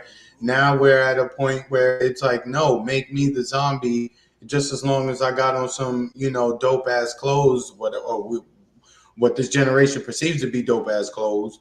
You know what I'm saying? Then it's straight, because all these kids is high as fuck. But are they straight? Huh? But are they necessarily straight? Because a lot of these same artists are walking around with purses now, and it's kind of it's very weird. It's weird when I go outside and I see all the men with the purses on. I even catch some of them coming in the barber shop, and I just be like, "Whoa, where we do that at?" You know what I mean? But I don't want to be the old head, but it seemed weird to me, because when you go to take money out your bag, it looks like the same motion a woman does when she takes money out of her purse. You're literally doing the same turn, all that. I'm used to just put my hands in my pockets, taking out my card, my cash, or whatever. So even on that level, they messed up with you. It's interesting. In like Hamlet, there's that whole to be or not to be kind of thing, because it's like the excruciating pain of life. It's like, can I bear this or not? And in the contemporary, it's to zombie or not to zombie. It's like that's where we're going to cope with all the bullshit that's being thrown at us. So yeah, I know what you mean. And even insofar, it's just like, it's actually, if you get into dance and how powerful it is, and just like the motions that we practice, that's a profound thing. So what you're picking up on is a really, really deep component of human nature. If you just get us to mimic the action, that facilitates like a deep visceral participation. Well, and then you combine dance with music at the same time. Yeah. And it's even more, because think about it. I think about how many I know my mom in particular, and I'm pretty sure maybe your parents are roughly around the same age. My mom is in their 60s. No, my parents are ancient. Like they're late 70s, early 80s. But still, back then the generations were a little bit closer, even if they had distance in age with music and commonality. Like whereas now, like 5 years difference can like be huge. Yeah. Whereas 30 years, they might have a lot still in common. When they had like the top 40s, and everybody across the country was pretty much listening to most of the same music. I think about how many older like white people who were listening to black music that didn't even know that they were black people, and then when they found out, it broke down some of the barriers, color lines, and if you look even back into the 50s, especially how it broke down, especially with the younger generations, being able to share into the music. You had people in the black community listen to some Monkees and some Beatles, and then you had some people who were listening to a little bit later on, like the Shylights and Stylistics and stuff. And you had that crossover of culture, which helped have a common ground for two communities, which for the most part, whether it during the time of segregation being segregated or just by the neighborhood and redlining being segregated, a common ground to help bring people together. Whereas now you don't have the music genres that way, and music has gotten more into its subcategories. Taking away the power of which music can have to break down some of these things. And think about like a lot of the anti-war protests and how powerful that music was along with it. And I think that they know what they're doing with what they're doing to music, film, entertainment, and art just in general. They know what it's doing to society. Predictive programming is the front arm, most powerful thing that they have at their disposal, because without it, we throw so real garbage. That's how it works, and we are not allowed to know that, because then we turn our back on and like your example is beautiful. That music used to be something that would bridge divides, and now it's something that polarizes us so that we can't relate with each other. And that's exactly what's being done. And it is a meticulous, fine-tuned art, which once I bring back to the idea of the turkey metaphor, think of like you're passing recipes through generation. It's like, oh, I figured out how to torture them and how to make it exactly just this much salt. It's like they're seasoning us with these things that we pass. And it's so difficult for people to grasp how powerful that is. Yeah. I mean, I just recently watched a movie, and I recommend all you guys watch it because it kind of has to do with this whole CBDC, World ID, World Coin kind of thing. It's called Implanted. Who I don't know called if you guys have heard Tyrone? of it or not. Oh, well, actually, Chris, I'm wondering if you want to. I want to do a review of that. So I'm going to put this out to the audience. If you haven't seen Who Cloned Tyrone, go and see it. I really want to do like a deep dive breakdown of that movie. Um, but make sure you guys go see it first. If you haven't seen it, it's on Netflix. If you have trouble seeing it, reach out to me, DM me, talk to me, and we'll see what we can do. But I definitely recommend going to go see that movie because it's. I won't spoil anything. Just see the movie. But anyway, back to like the some of the programming which they do. That movie Implanted, which I just saw. This is on Prime, so if you have Prime, go and check it out. It's called Implanted. There's another show which some people have seen the clips of it, but I don't know if you guys have necessarily seen it yet. It's called Years and Years. I believe that's what it's called. Have you guys seen the clip of the girl and she's talking to her mom at like they're out to eat and she's like, "Mom, call me." And she goes, and she's like, "Hello." And she's like talking to her mom. She's like, "No, you hear me?" She's like, "No, do you hear me on the phone?" She had the phone and receiver and everything planted into her hand. And so all the different implants that check out Years and Years and check out Implanted. And some of the stuff which like Redacted was talking about with the CBDC chips and with Klaus Schwab and some of the chip stuff and the Fed now, all of this stuff, it's being slowly walked out. But this stuff is being put in front of our faces for a reason. I just say watch it so you can be ahead of the curve and know what's coming and try to plan around that. Yeah, it's true. I'd say avoid the technocratic control grid, digital systems integration, every aspect of it in every single way. Because if you entertain the notion, you become a hackable person, and they're going to hide that from everyone. Mm-hmm. Mm-hmm. Very. I mean, definitely. That's Teace. I don't know. Have you seen Implanted or heard about it at all? Oh no. So you got to understand, man. Like being a filmmaker is like. Watching movies is painful for me at this point. It's like I watch very few films, very few. So this one, I watched it for research wise. Just like some stuff, I decide, okay, I need to watch this because it has to do with topics that I see that are. I mean, like even like I went and saw Sound of Freedom like last week too, which I do recommend everybody go and check it out. Of course, just like any movie, it's going to embellish some things and everything's not going to be entirely accurate. But the core meaning of it, if you get away from the political sides, stay away from the Democratic side. Oh, conservatives love this, blah, blah, blah, blah, blah. And get away from the conservative side where it's, we're the only ones who care about trafficking. No, people have always cared about trafficking. Let's not make trafficking a partisan issue. Both people feel it's horrible, and we both should get together to try to do whatever we can to stop it. But if you just look at it from that lens alone and take the political stuff out of it, the stuff that goes in there, majority of it is real stuff which you can look up, an actual story that happened.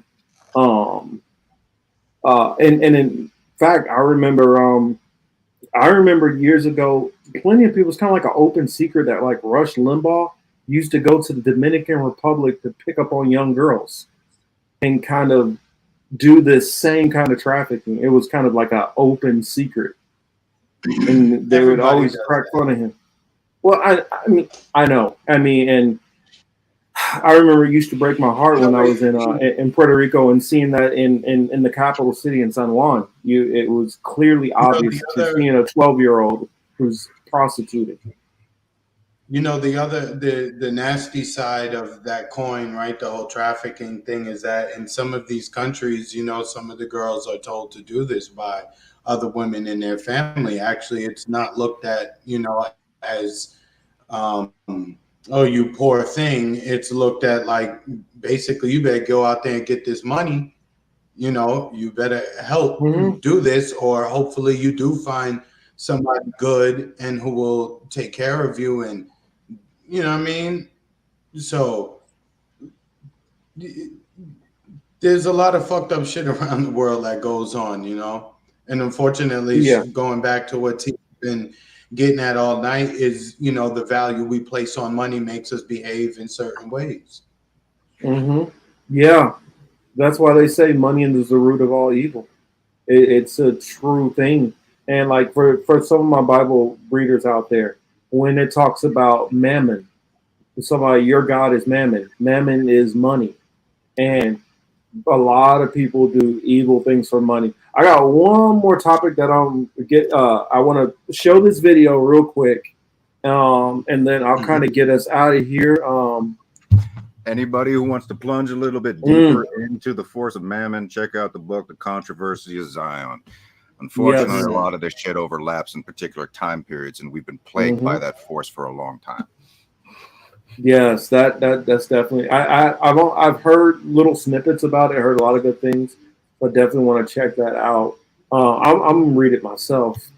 It's brutal, man. When you get, because like you do, you're right to bring it back to the force of mammon. When you understand that these Yep. are basically forces in nature that are designed to subvert the will of man and to turn them against each other, so that it's like they're turning us into golems. You can look at that as like Yep. the Jewish folklore, when you're just like this blindly animated creature that's solely in pursuit of that gold feature. You know, that's it. That's what they've done to us, and it's Oh yeah, brutal. you can't tell me somebody knew that when they were putting that together. Oh no, no, Can't this is tell me. that's when you get into, like, I swear to God, it's involution versus evolution throughout the species history. Hmm. You reach a certain point of susceptibility, or if your behavior, like if you, there's a significant overlap between the notion of possession and doing a lot of hard drugs. There is, Yeah. it's a reality. So once you start to do certain things, you open yourself up perceptually to that which will then reach out to you on the receiving end, and then you'll become sort of like a carrier or a vessel, passing that forward in an ideological manner. And so that's one of those things, when you go back to like about 2500 BC, that's when that stuff Hmm. started to percolate in a really Oh yeah. profound manner that continues to exist to this day. Well, what a lot of people don't realize when I talked about, I brushed a little bit about the different faith of the people who were at the top, and what a lot of them, if you want to really harken it back all the way back to the beginning, you understand the belief systems of Mesopotamia. And if you go back into digging into Mesopotamia and start looking into some of the stuff into ancient Babylon, like really the stuff that was going on, you can look into many secular sources. You can look into historians. You can look into.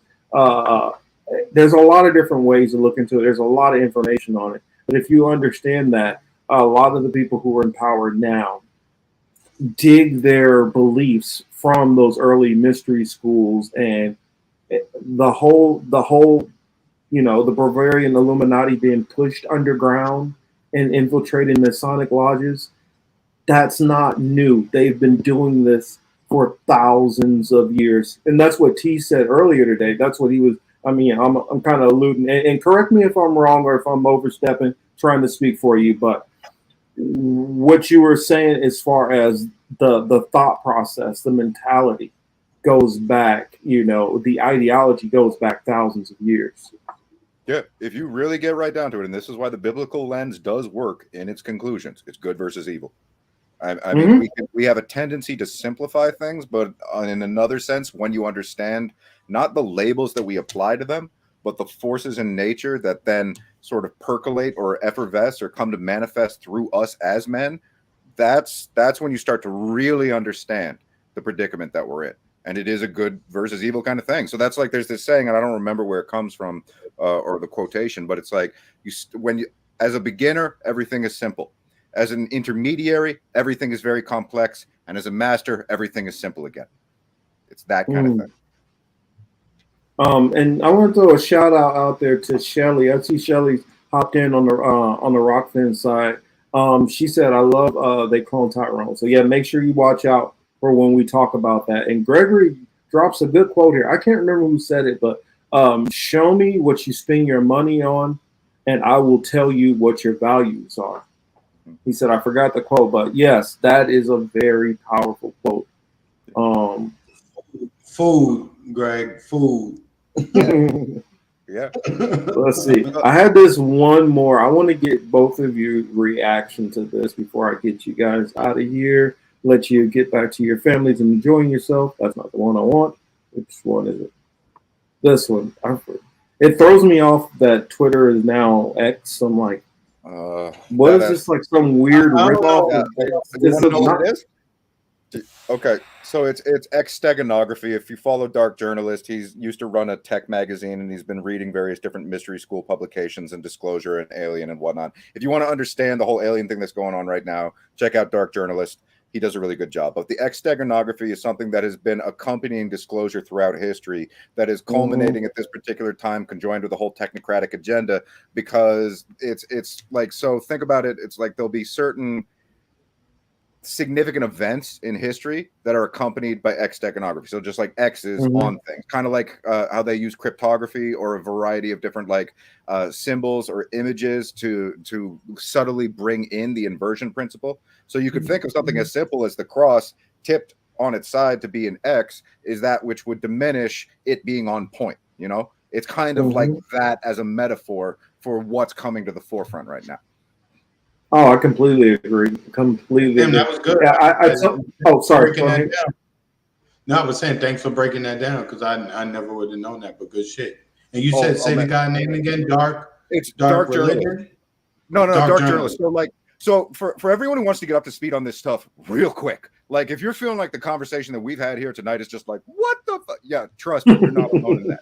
I literally made my show Conspiracy Synergy, because I'm an artist and a filmmaker, and I've been studying this stuff for like 15, 20 years. And I'm like, okay, these people know this. These people don't know that. These people are fighting about this. What's going on? And so I'm like, how can I create a show in a very welcoming and encouraging manner? And it's like 3.5 years of work, the last 3.5 years that I've been making this. It's less than 8 hours of content. That's how much I try and reduce it and go through it really quickly so that I can introduce it to people so that they can get up to speed. So the 6th episode of my show is called The Future of Warfare. And the references, if you go to the reference page on conspiracysynergy.com, that'll give you some of the good stuff to dive into this so that you'll be oriented with what's coming. So check that out, the 6th episode of Conspiracy Synergy. Go to the references page. You can get all of this there. And for those who don't understand, what he does is not easy. How hard it is to take a ton of information and squeeze it all the way down into a small nugget, but still keep the relevance and the full content still getting across the needle. It's not easy. Yeah, keeping the weight of it is not easy. And that's why I have so much respect for what he does. Like, honestly, much of my political beliefs and the way I view things haven't changed very much over the last couple of years. The only thing that happened really was I broke down the walls of all the different things I've studied and start putting them all together. So I took all the history that I understand, all the philosophy that I used to study, along with my faith and religious beliefs, along with my understanding of politics, and put it all together. And so I would look at a full and more complete picture. And when I did that, it all got pretty simple to see what was going on. It's mind-boggling how easy it gets to see. And so you don't even have to take it the way I did. You could take it, if you take these couple of different combinations, whether it's history, whether it's you understand politics very well and corruption, whether you understand research and news, and then wealth. I mean, you could take all these different factors and you'll drive a different way, but you'll still end up in the same neighborhood where most of us are all at. It's just a matter of taking a lot of things, which many of you guys already know, and just putting it together instead of looking at them as completely separate topics. Yeah, and I see that as the kind of like what those of us who were in it before, we got pushed forward because we had to, because we understood what was going on and we felt that obligation to. And that's kind of what I was alluding to with that quote that I was offering before. It's like, that's when you come around to being a master, is when you're able to simplify it again. And it's the stars align. So trying to communicate that is like, oh man, it becomes sort of an art form of simplicity when you layer it just right to get as much as you can into a single kind of thing, and then you offer that to other people. And you're right that it's difficult to do, and as an artist it's painful because it's like Yeah. you're not allowed to be off by even a little bit, and it's a refinement. There's this quote that I like, or it's kind of something that I frame, I guess, because someone said it in a different way earlier, but I say it my own way, and it's this: every man is a sculpture and every man is a sculptor. It's like you have to feel that knife. And so and that's what you were talking about before, Chris, the sacrifice. That's when you most feel that knife. And that's something that a lot of people aren't willing to do or to allow into their life. So that's wisdom. Awesome. I mean, that's the thing. If you're like, even for the people who say we need a revolution, are you aware of everything that consists of, right? So life is, so if you were to embark on this revolution that you want so badly, do you understand that your day to day is wildly different, right? And it's not going to be some TV style different. It's going to be very different, you know? That existence and that experience is something that I don't know if you're prepared to deal with it, because it's not a 9 to 5. You're not going to be a revolutionary until 5 o'clock, go home and then put on the AC and go watch YouTube videos of what you did in the streets earlier, right? It's not going to be that way. It's going to be wildly different. Are you prepared to deal with everything and all the pressure that comes from that? Because while, you know, we see it all over the place, right? You may be somebody's freedom fighter, you're another's terrorist. That may be your neighbor who call you in. So, you know, you got to be careful what you ask for. You know what I'm saying? When you talk this revolution shit. Well, I tell people, if you're on that revolution tip, go watch my video on revolutionaries. Are you sure? And then just give me answers on what you would do to the stuff that I proposed in that video. If you could give me soluble solutions on how you would handle and that's just a portion. That most of that stuff I put in there was the non-violent weapons and small or smaller weapons. I didn't even go into. There's probably like another. I probably could do a part 2, 3, 4, 5, 6 on all the things that many of you guys have no clue about. Now I know the audience already knows this, but you know, the stuff that I saw that we have, that I was able to see with my clearance, the weapons that we have and capabilities that we have,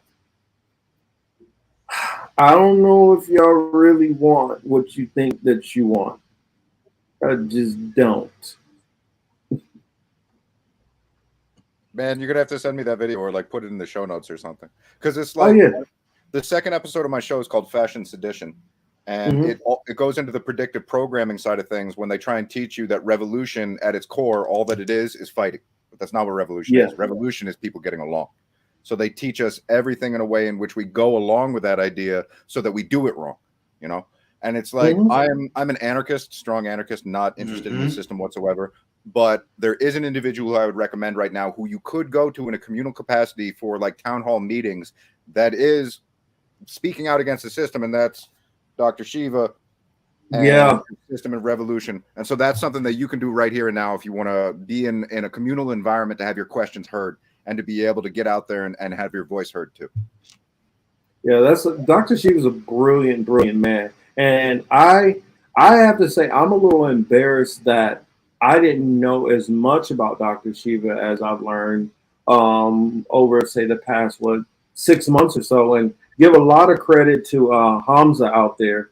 Hamza has really been pushing, you know. And then also, what's his name? Owen Benjamin, when he ripped RFK a new one about how much he's been, you know, stealing from Dr. Shiva. And so it's like, I mean, I'm blown away. You're so on point, because it's so difficult for us to hear about the people who are the forerunners in any given way, that it's because we're all being stepped on and we're being kept invisible. And so it's really difficult to overcome those hurdles. I didn't myself know very much about it. And I would support the things that RFK said that were true, but I don't like the dude.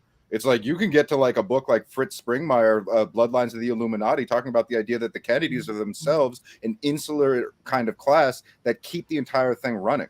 So it's like, how deep do you want to go into like how deep this goes? It's like these are intergenerational crime families, and the same is true of Trump. Like John Trump was responsible for raiding the home of Nicholas Tesla, and there are over 700 patents on his stuff that were like confiscated by the United States.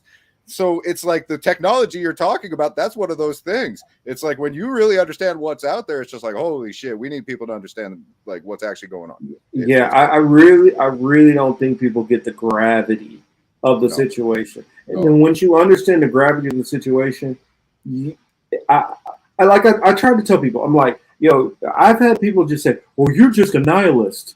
I'm not trying to be a nihilist. I'm trying to. It's just like the Matrix. When he pulled you out of the Matrix, I named this show The Political Matrix for a reason. The first thing that Neo learned once he came out of the Matrix is how ugly the real world actually is. But what do you want? Do you want the truth? Or do you want to be like Cypher and just go back in eating that steak, but know it's fake? Oh, and also, sorry, go ahead. No, you're good. No, I'm just saying, also, that Matrix is designed to kill you. So this idea that you think you're going to have a comfortable life, nope. It's going to be very quick and painful and brutal in real life. Yep. I mean, you can stay the frog in the hot boiling pot. I mean, but we're trying to save you, and sometimes you got to go through something worse to get through something better. And sometimes when you're first going through this stuff, you got to get all the negative stuff out of the way and process the real reality. Then you can start building, and figuring out what are you going to do from there. It's like you just got beat up by somebody. Okay, you feel the bumps and bruises, but now what are you going to do now that it's already happened? Because the truth is going to beat you up just like that when you first get a whiff of it. Because I think a lot of people don't understand that when I say that a lot of these so-called elites are literal Bond villains, I think people think I'm joking. These people are that diabolically evil. I mean, they are that far gone. And it's funny, you brought up the Kennedys again. Let's get into this video, because I definitely want to hear the response, because this cues right into Mr. Kennedy. Let's see, where's it at? Put it right here. Oh yeah. You saw this one, didn't you? I know what it is. Yep. Here it goes. Israel is unique in the Mideast for saying we're only going to attack military targets. And they're very, very disciplined about doing so. Palestine, the Palestinian Authority, in contrast, follows a long tradition of deliberately targeting civilians. So anybody... And not only that, but they have a pay-to-slay policy. That is the official policy of the Palestinian Authority. If you kill a Jew, not a member of the IDF, if you kill any Jew, you are going to get awarded with pay for life. And if you go to jail or you're killed, your family will get payments for life. And the official policy of Hamas is the genocide of all the Jews. So they consider, and this, by the way, in 1948, when Israel was attacked at its birth, the plans were captured of Syria and Egypt and the other nations, and their plan was complete extermination of the Jews. They took the side of Hitler during World War II. They lost the war, and the practice and the policy of all those nations is to kill individual civilians, whereas Israel does the opposite. It only attacks military targets. Wow. So if you disagree with that, does that make you anti-Semitic? Man, if you say anything about the Jewish people that isn't the equivalent of sucking their dick, it's basically regarded as anti-Semitic. It's like the Chappelle joke really hit it on the head. It's like, if it's Italian, it's the mafia. If it's blacks getting together, it's a gang. If it's the Jews, it's a coincidence, and we're not supposed to talk about it. Mm-hmm. That was a Saturday. I think he went off script for Saturday Night Live for that, but it's accurate. And like, I'll put it this way: they're all people, and they're in a horrible situation that was designed from the onset to be a horrible situation. You can look at the various different groups that brought that into being, and that they themselves were not interested in moving to Israel because it was going to be a hotbed moving forward into history. And so it's like, that's basically an ongoing thing that Talmud extremists have done to the Jewish people. It's that they sacrifice, persecute, and destroy their own for the sake of what they're trying to accomplish in the long term. And I'll just put it this way, bring it back to the notion of them being people again. There's a hotline that exists between Palestine, and Israel, where the fathers who have lost their children can talk to each other. That's what we need. We need the people who have been through that kind of trauma being able to reach across those divides and find their humanity again. Because if we go out there with this like chest thumping, war beating bullshit, it's more the same thing that we've seen in the Middle East over and over again. That's all it is. Can I add this real quick, and I'll give it to you, Chris? Something that you said was key. When you talked about the Kennedys, how I'm not sure if you said it, Teace, or if somebody said in the chat, about how the Kennedys have definitely been pro-Israel and have been one of the biggest backers. The only exceptions would be when Kennedy, towards the end, JFK started going, he started playing a little Maverick and started kind of going outside of the lines a little bit.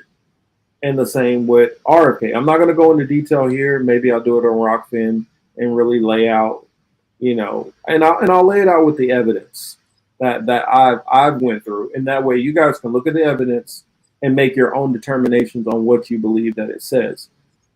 But if the rest of the family has not even so much as not even close to said a bad word about Israel in any type of way, and we focus on these two that were assassinated, everybody forgets that the Kennedys are a big family. And there's a lot of Kennedys which are working behind the scenes, which are using their money through donations and hosting different things here and there and foundations and stuff that many people never hear about. And so there's a heavy Zionist strand within the Kennedy family. I'll just say that. But go ahead, Chris. One. Actually, I probably should have gave it a tease before Chris burns down the house. Okay, you're gonna jump. Okay, cool. You're jumping on the grenade for us. I appreciate it, my man. Yes, he's gonna jump on that grenade. I already know it. Okay, awesome. I'm looking forward to hearing it. No, go ahead, man. First of all, RFK. I mean, not that I look. Did he have the right position on COVID and the vaccines? Yeah, sure. He preached, hesitancy. He was not anti-vax as much as they tried to paint him that, right? He's still his fucking last name is Kennedy. What are we talking about? You know what I'm saying? As far as that whole shit with Rabbi Shmuley or whatever his fucking name is, I don't even like that guy. So if I get his name wrong, don't correct me. That meeting is what every single politician has to do every time they no matter how minute they piss them off. Like, for instance, if you knock over their wine glass, right, you have to bring them like 10 cases of wine every day for the next 6 years. That's the payment. That's how it goes, right?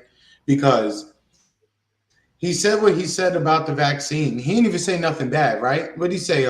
certain research shows that Asians and Ashkenazi Jews aren't affected as much by this. Boom.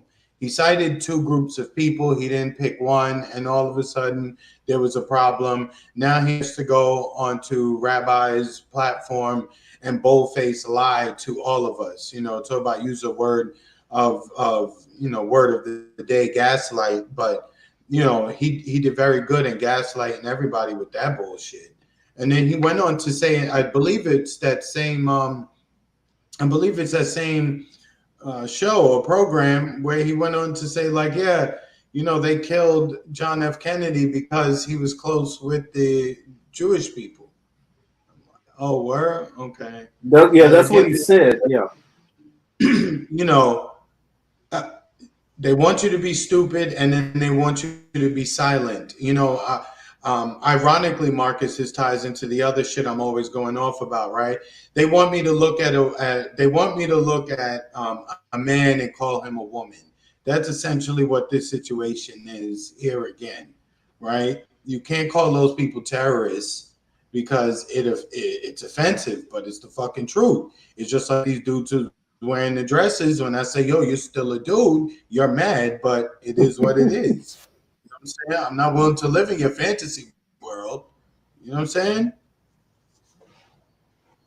I'm just wondering how you can say JFK was killed because he was close to the Jewish population when the former prime minister of Israel was over the top furious with JFK because he was nosing around about the nuclear reactors and claiming that Israel had a nuclear program and he wanted to investigate. And there was tensions between the U.S. and the nation of Israel because of that. But you're saying he was killed because they were too close? Well, that's one of those keep your enemies close kind of thing. Maybe they're actually telling the truth. I mean, the other way around too, I guess, because it's like when you understand who Kennedy pissed off, it's like a lot of people that have those interconnected kind of links with one another. And when you understand the power brokers, it's like they're not separate from one another. He pissed off all the Zionists. I mean, again, if we're allowed to be honest here, they're all Zionists. Every single one of them have that same political ideology. I don't care what their religion is. I'm talking about their political ideology. That's the group who was most offended, and that's the group that can get you gone. That's the group that can get your man out of, MDC in Brooklyn, have everybody think that he's dead. He's probably chilling somewhere, doing whatever it is he's doing. It's the same group of fucking people, dog. No, I agree. Only they can get away with that kind of shit. No, it's true, but and I like that you qualify that, like, whether that's their ideology or not, because ultimately it comes down to them believing that the ends justify the means. And that's why they keep doing the same thing. It is that ongoing criminal cartel, which on a certain level just becomes a sorcerer class.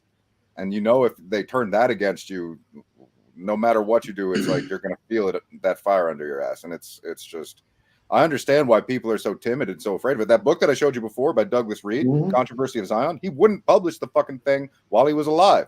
He wouldn't do it. He's a smart man. That's why. Yeah. Smart fucking. He knew what was going to happen. It's the same thing. What happened? Okay. Kanye didn't want to shut his mouth. So, and he wanted to say stuff that was still pissing off a group. So we're going to liquidate as much money off of you and excoriate you. Then you had Kyrie. Well, let's try to dog walk him around the track. What happened with Deshaun Jackson? He had to go to that same Rabbi Shmuley. The same thing with Nick Cannon when he lost his show and all that. That's the only people I've heard of where if you say something that goes afoul, whether it's good or bad, you can be like, man, these people are so good with money. And that's offensive. Yeah. Man, these people are just really, really intelligent. Man, these people are really good at business. You can't say it's like Voldemort. the name you can't say, good or bad. You can't, and so people know, like, yeah, I got stage 4 cancer. Yeah, I'm taking the ventilator off tonight. Yeah, here's my memoir. Publish it. But while you're alive, you're taking a risk. I think people are starting to catch wise to it, though, more and more, in a way in which it's like I get their fear to talk about it publicly. What's up? Look, you want to talk about Hollywood, right? They make everything from snuff films. I mean, I just saw this shit where it was the anniversary of the movie Kids. I don't know if y'all remember that, but you know that was a big time movie in 94 or 90, 94 when that movie came out, right? And they will make movies about every single. Wait a minute, Chris. Hold on. Teace looks confused. No, I've seen Kids. Oh, you have? Okay. Just want to make sure you've seen it. All right. Oh, yeah. No, so, you know, they make movies about every group and their gangster ties, whether it's Jamaicans or Italians or Colombians or Mexicans. They show the underworld of every group in particular except that one group. And to the extent that they do put somebody on screen, it's one person. He's not part of the village or the crew. You know what I'm saying? Well, Chris, not only one person who's not part of the village, it was 30, 40 years ago. It's nobody today at all. You can go back to somebody like the movie Munich, back in the 70s, or maybe somebody in the mob families back in the 30s. But nobody in modern day at all. They're never a bad guy in any fantasy situation that they create, right? Or that they allow to be put on their screens. They don't care about skin color. They don't care about religion. They don't care about sex. They don't care about anything. Anything and everybody can get it, but that particular group. So just even talking about this is like, God damn, you know, why are you talking about them like that? Why don't they talk about themselves the way they talk about everybody else? That's what. Why they don't portray the bad side, the shit they do. They're mafia, right? Because they have a mafia too. We got Russian mafia. You got gangs. You got Yakuza. You got, you know, triads. You got all these different groups. I'm sure you got some too, player. But Chris, you're forgetting from the show Fargo showed you that any kind of a Jewish mob died out back in like the 40s. Okay. Except for Meyer Lansky and Bugsy Siegel and that mob that used to kill a bunch of people. And let me stop. Okay. But you know, sorry, sorry for us to drag you into our mess, Teace. No, it's cool. It's something where like that's Catherine Austin Fitz over at the Solari Report. Which it's like behind a paywall, but there's this introductory course called Deep State Tactics 101, and it's like 20 hours, and it's basically like she was previously assistant director under George Bush Sr. of HUD, so Housing and Urban Development, and the U.S. government spent something like $40+ million trying to ruin her name and destroy her and everything. So she decided to go and start the Solari Report, and in that. It starts off very simply, secret societies rule the world. And it is her underlying contention that the three main arteries, by no means the full extent of the bigger picture, there is a shit ton of this stuff. Mm-hmm. The three main arteries are Zionism, the Anglo-American establishment, and the Vatican Bank. Yep. And they work together. There are little factions, there are little tiffs, there are disagreements. You can get into the Anglo-American side, they're the neocons, and then they're the people who want to do a little bit more of a slow burn. But they're all predators. The idea is to keep us, the people, as their prey, and so that's the situation. If you want an encapsulative overview, that does it. But at this point, it's like conversations like this do it just as well, because from this point on, it's up to you to take it and run with it, so you can understand it well enough to bring that to the forefront and give other people the courage to talk about it while they're alive. Yeah, we're one of the few groups of people who you will see will have the nerve to say this. Let's say this much on YouTube. Yeah. I understand why. It's uncomfortable.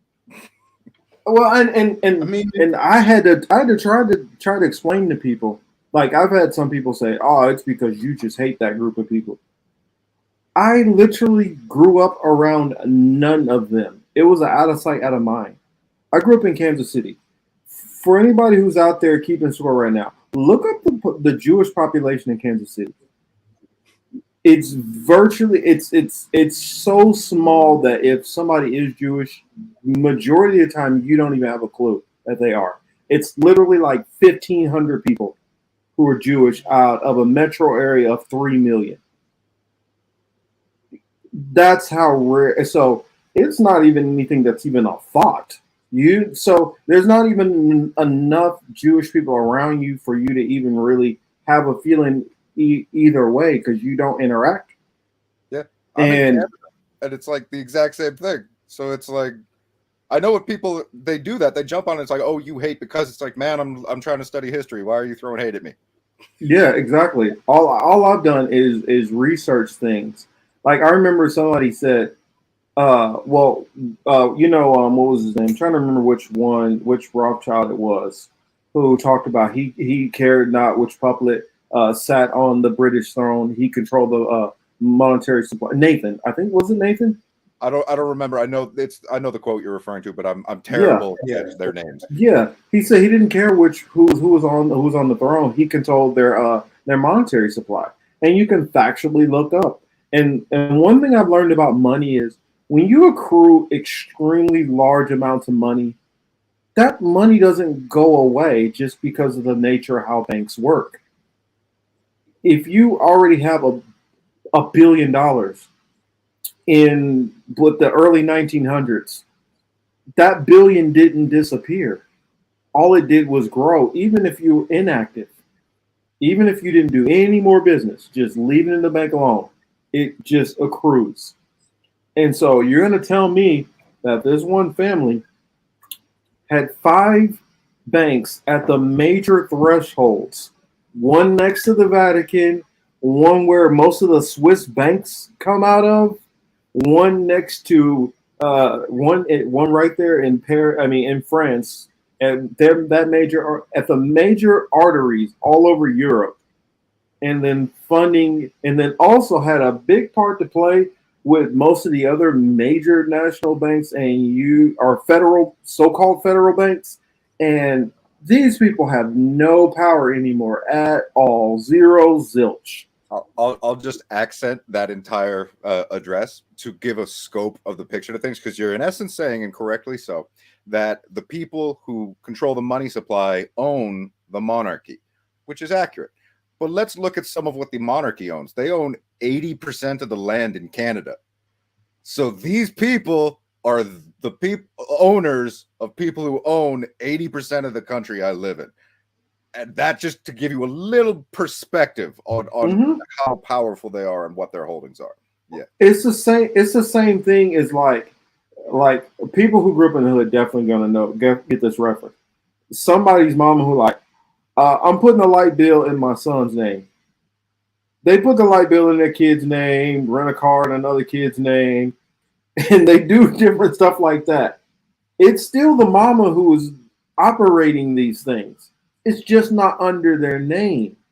I mean, there's plenty of people who hey, dad, well, especially I hate to use these people, but people who are in the drug game who have illegal money, they will go to members in their family who have a career and be like, hey, go buy this house here, put this much down on it, put in your name, and then I'll give you this little extra chunk so we buy it off quickly.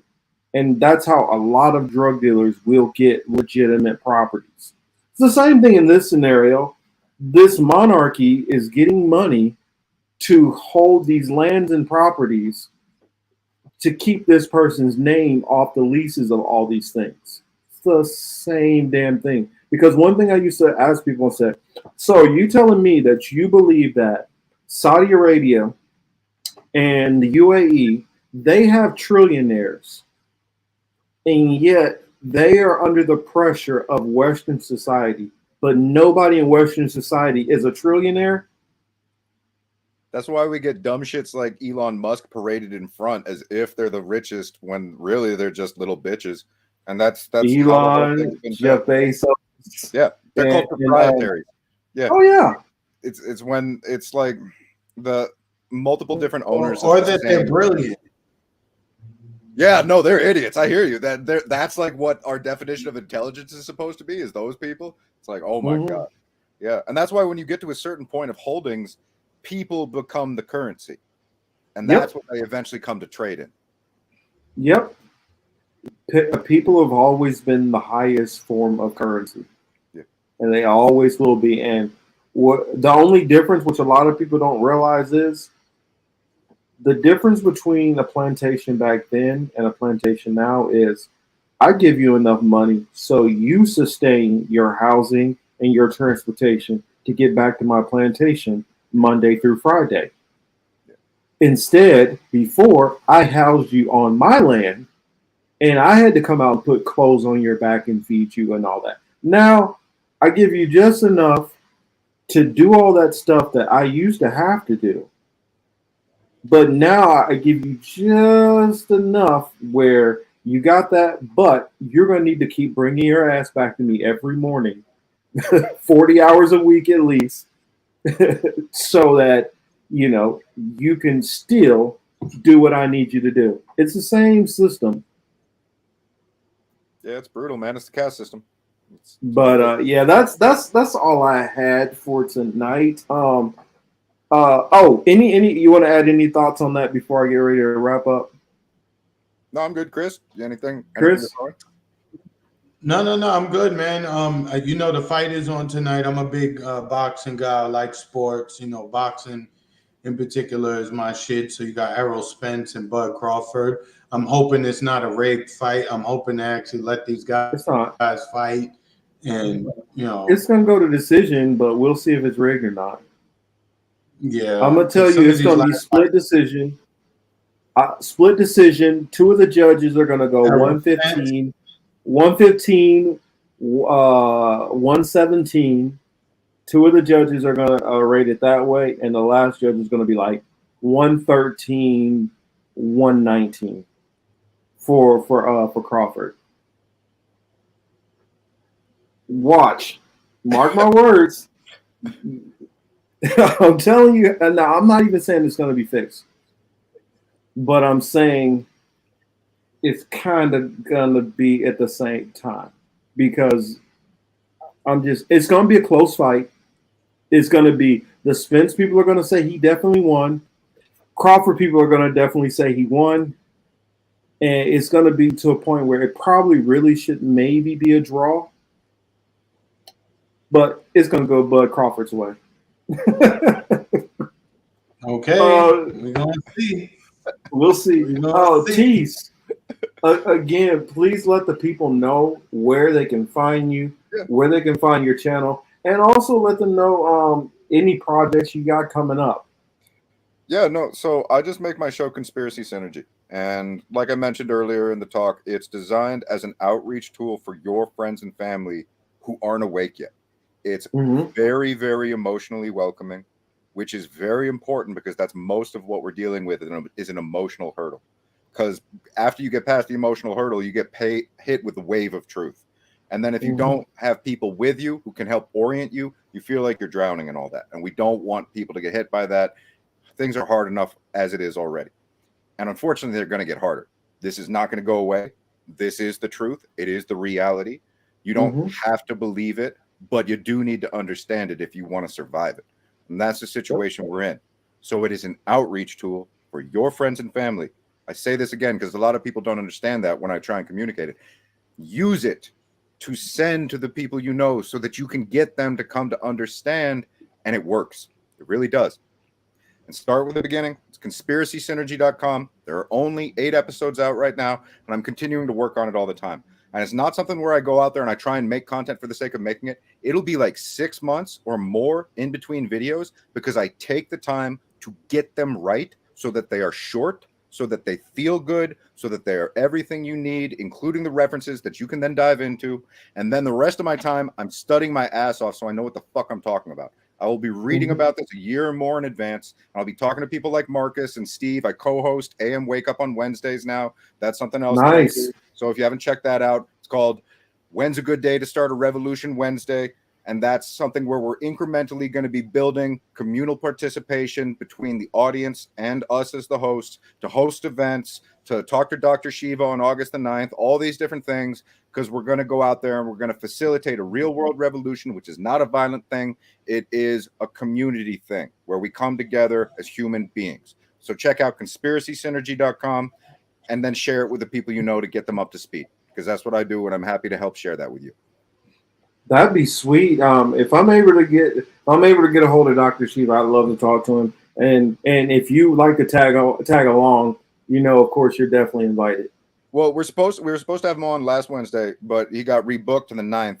And it's Chris who hosts Rained Out Rantcast, who attends his communal meetings. So I think that's one of those things where if you just drop into one of those meetings, you could just talk to him, and then you should be able to just like grab hold of him or reach out to Steve. You know Steve better than I do. Yeah. So yeah, I'm sure he'd probably want to talk, because that's what he does. If you've ever listened to the dude, he talks at you for like 30 minutes, and then you're lucky to get a word in. But honestly, I would like it, because I feel like there's part of my audience that's familiar, and part of my audience is not familiar at all. So they kind of just need to hear, him lay a lot out. Yeah, no, I hear you. That's where we're at. People need to listen. Everyone's so used to giving their opinion. It's like, are we at the point where anybody gives a shit? What's the actual situation? And so as people start to up that dial of like tuning into the good shit, oh, that's a different world. And that's what we're trying to build together.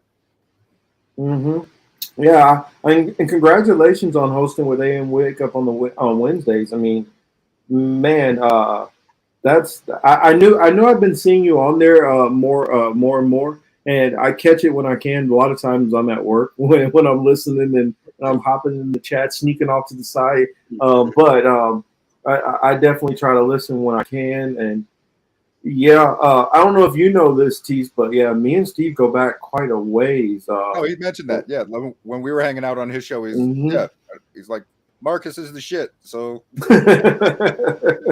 honestly, Steve showed me a whole lot, and it sped my development up, because I took some of the stuff he's talking about and put it all together with stuff I already knew, and man, it kickstarted. And so that's why I tell people, you can be a normie sitting up there still worried about electoral politics one moment, and then boom, be where we are in no time. I mean, who knows how fast people can get up to speed on things. And no, exactly. So that's so on point. It's like, don't doubt yourself. Wherever you're at right now, give yourself time, find the truth. The people who have been in this for a long time, like I've learned from so many people, just like Marcus was saying, like he got introduced to stuff from Steve. A big part of reaching a point where you feel smart is a whole lot of time spent feeling pretty dumb.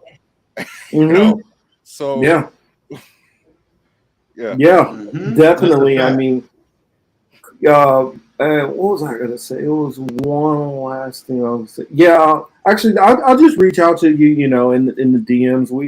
We got I got yeah, that's right. I got your info. So, and then I got to make sure to send you that video too. But no, you already man, it's definitely been a pleasure. For your submission, you already sent me. Yeah, I sent the submission. Oh yeah, for those that don't know, he got a. Should I let him know about your secret project? Oh yeah, no. It's going to be the end of the next episode. I got a whole bunch of different people out from the alternative media, and Marcus is one of them. He submitted his thoughts on how we can go out there and help change things for the better. And so that's something that I'm going to edit very densely, compress it, and take little snippets out of everybody's own thoughts so that I can kind of create a melody of music between each of our sentiments, and then sort of infuse that with what I'm trying to do. Because like the last episode was Made in America, spelled maiden, like MAIDEN, as in we're going in a different direction. Yeah, America, that kind of thing. And the second part of that is called Cult Tour, which is what our culture has become. It's just a bunch of fragmented, segmented cults. So to overcome that, I wanted to help create kind of a cultural, little inspirational piece at the end. And so I went to the people that I know that are my friends, and it's like, hey, what do you guys think? And then I'm going to use my artistic accent to punctuate that. Yeah, I look forward to it, and then as soon as you get it done, I'll probably screen record it and throw it up and over here. You know, give it some time. I'll give it a couple of months. Oh, it'll be a while. Let it build up, and because I'm excited to see. I mean, I've seen Teace's film. If you guys haven't seen it, please go check out his work. Just badger him, get in his DMs, and say, "Hey, where's your stuff? Where's this? Where's your website?" Okay, yeah. I should clarify. I'm also, my art website is teace.ca. So that's TEACE.ca. And what Marcus is referring to right now is a short film I made called Blindfold. I was on the Corbett Report over 10 years ago because of it. It's also something that I used to do. Is I'd wear an American flag as a blindfold and a shirt that says 9/11 was an inside job, and I'd stand at Ground Zero on the anniversary for about 6 to 8 hours, just handing out DVDs, doing that. And people were very receptive to it. And art is a powerful kind of way of reaching out. And so the film Blindfold, that's my activism as a side of it, but it's about a daughter and her relationship with her father, and them just trying to overcome the pain of confronting that truth together. And so if you want to watch that film, it's a short film, it's online for free. Just go to teace.ca and you can see it there. All right. And so I want to thank everybody who swung by. Definitely appreciate it. And we are going to close out. This has been the Political Matrix. I am your host, Marcus Young Morpheus Cage, here with my good brother, colleague, Mr. Cy Lawson, and hopefully one of my new good friends, Mr. Teace Snyder. Much appreciated for having you on here, sir. Thanks for having me on, guys. Great talking to you. All right.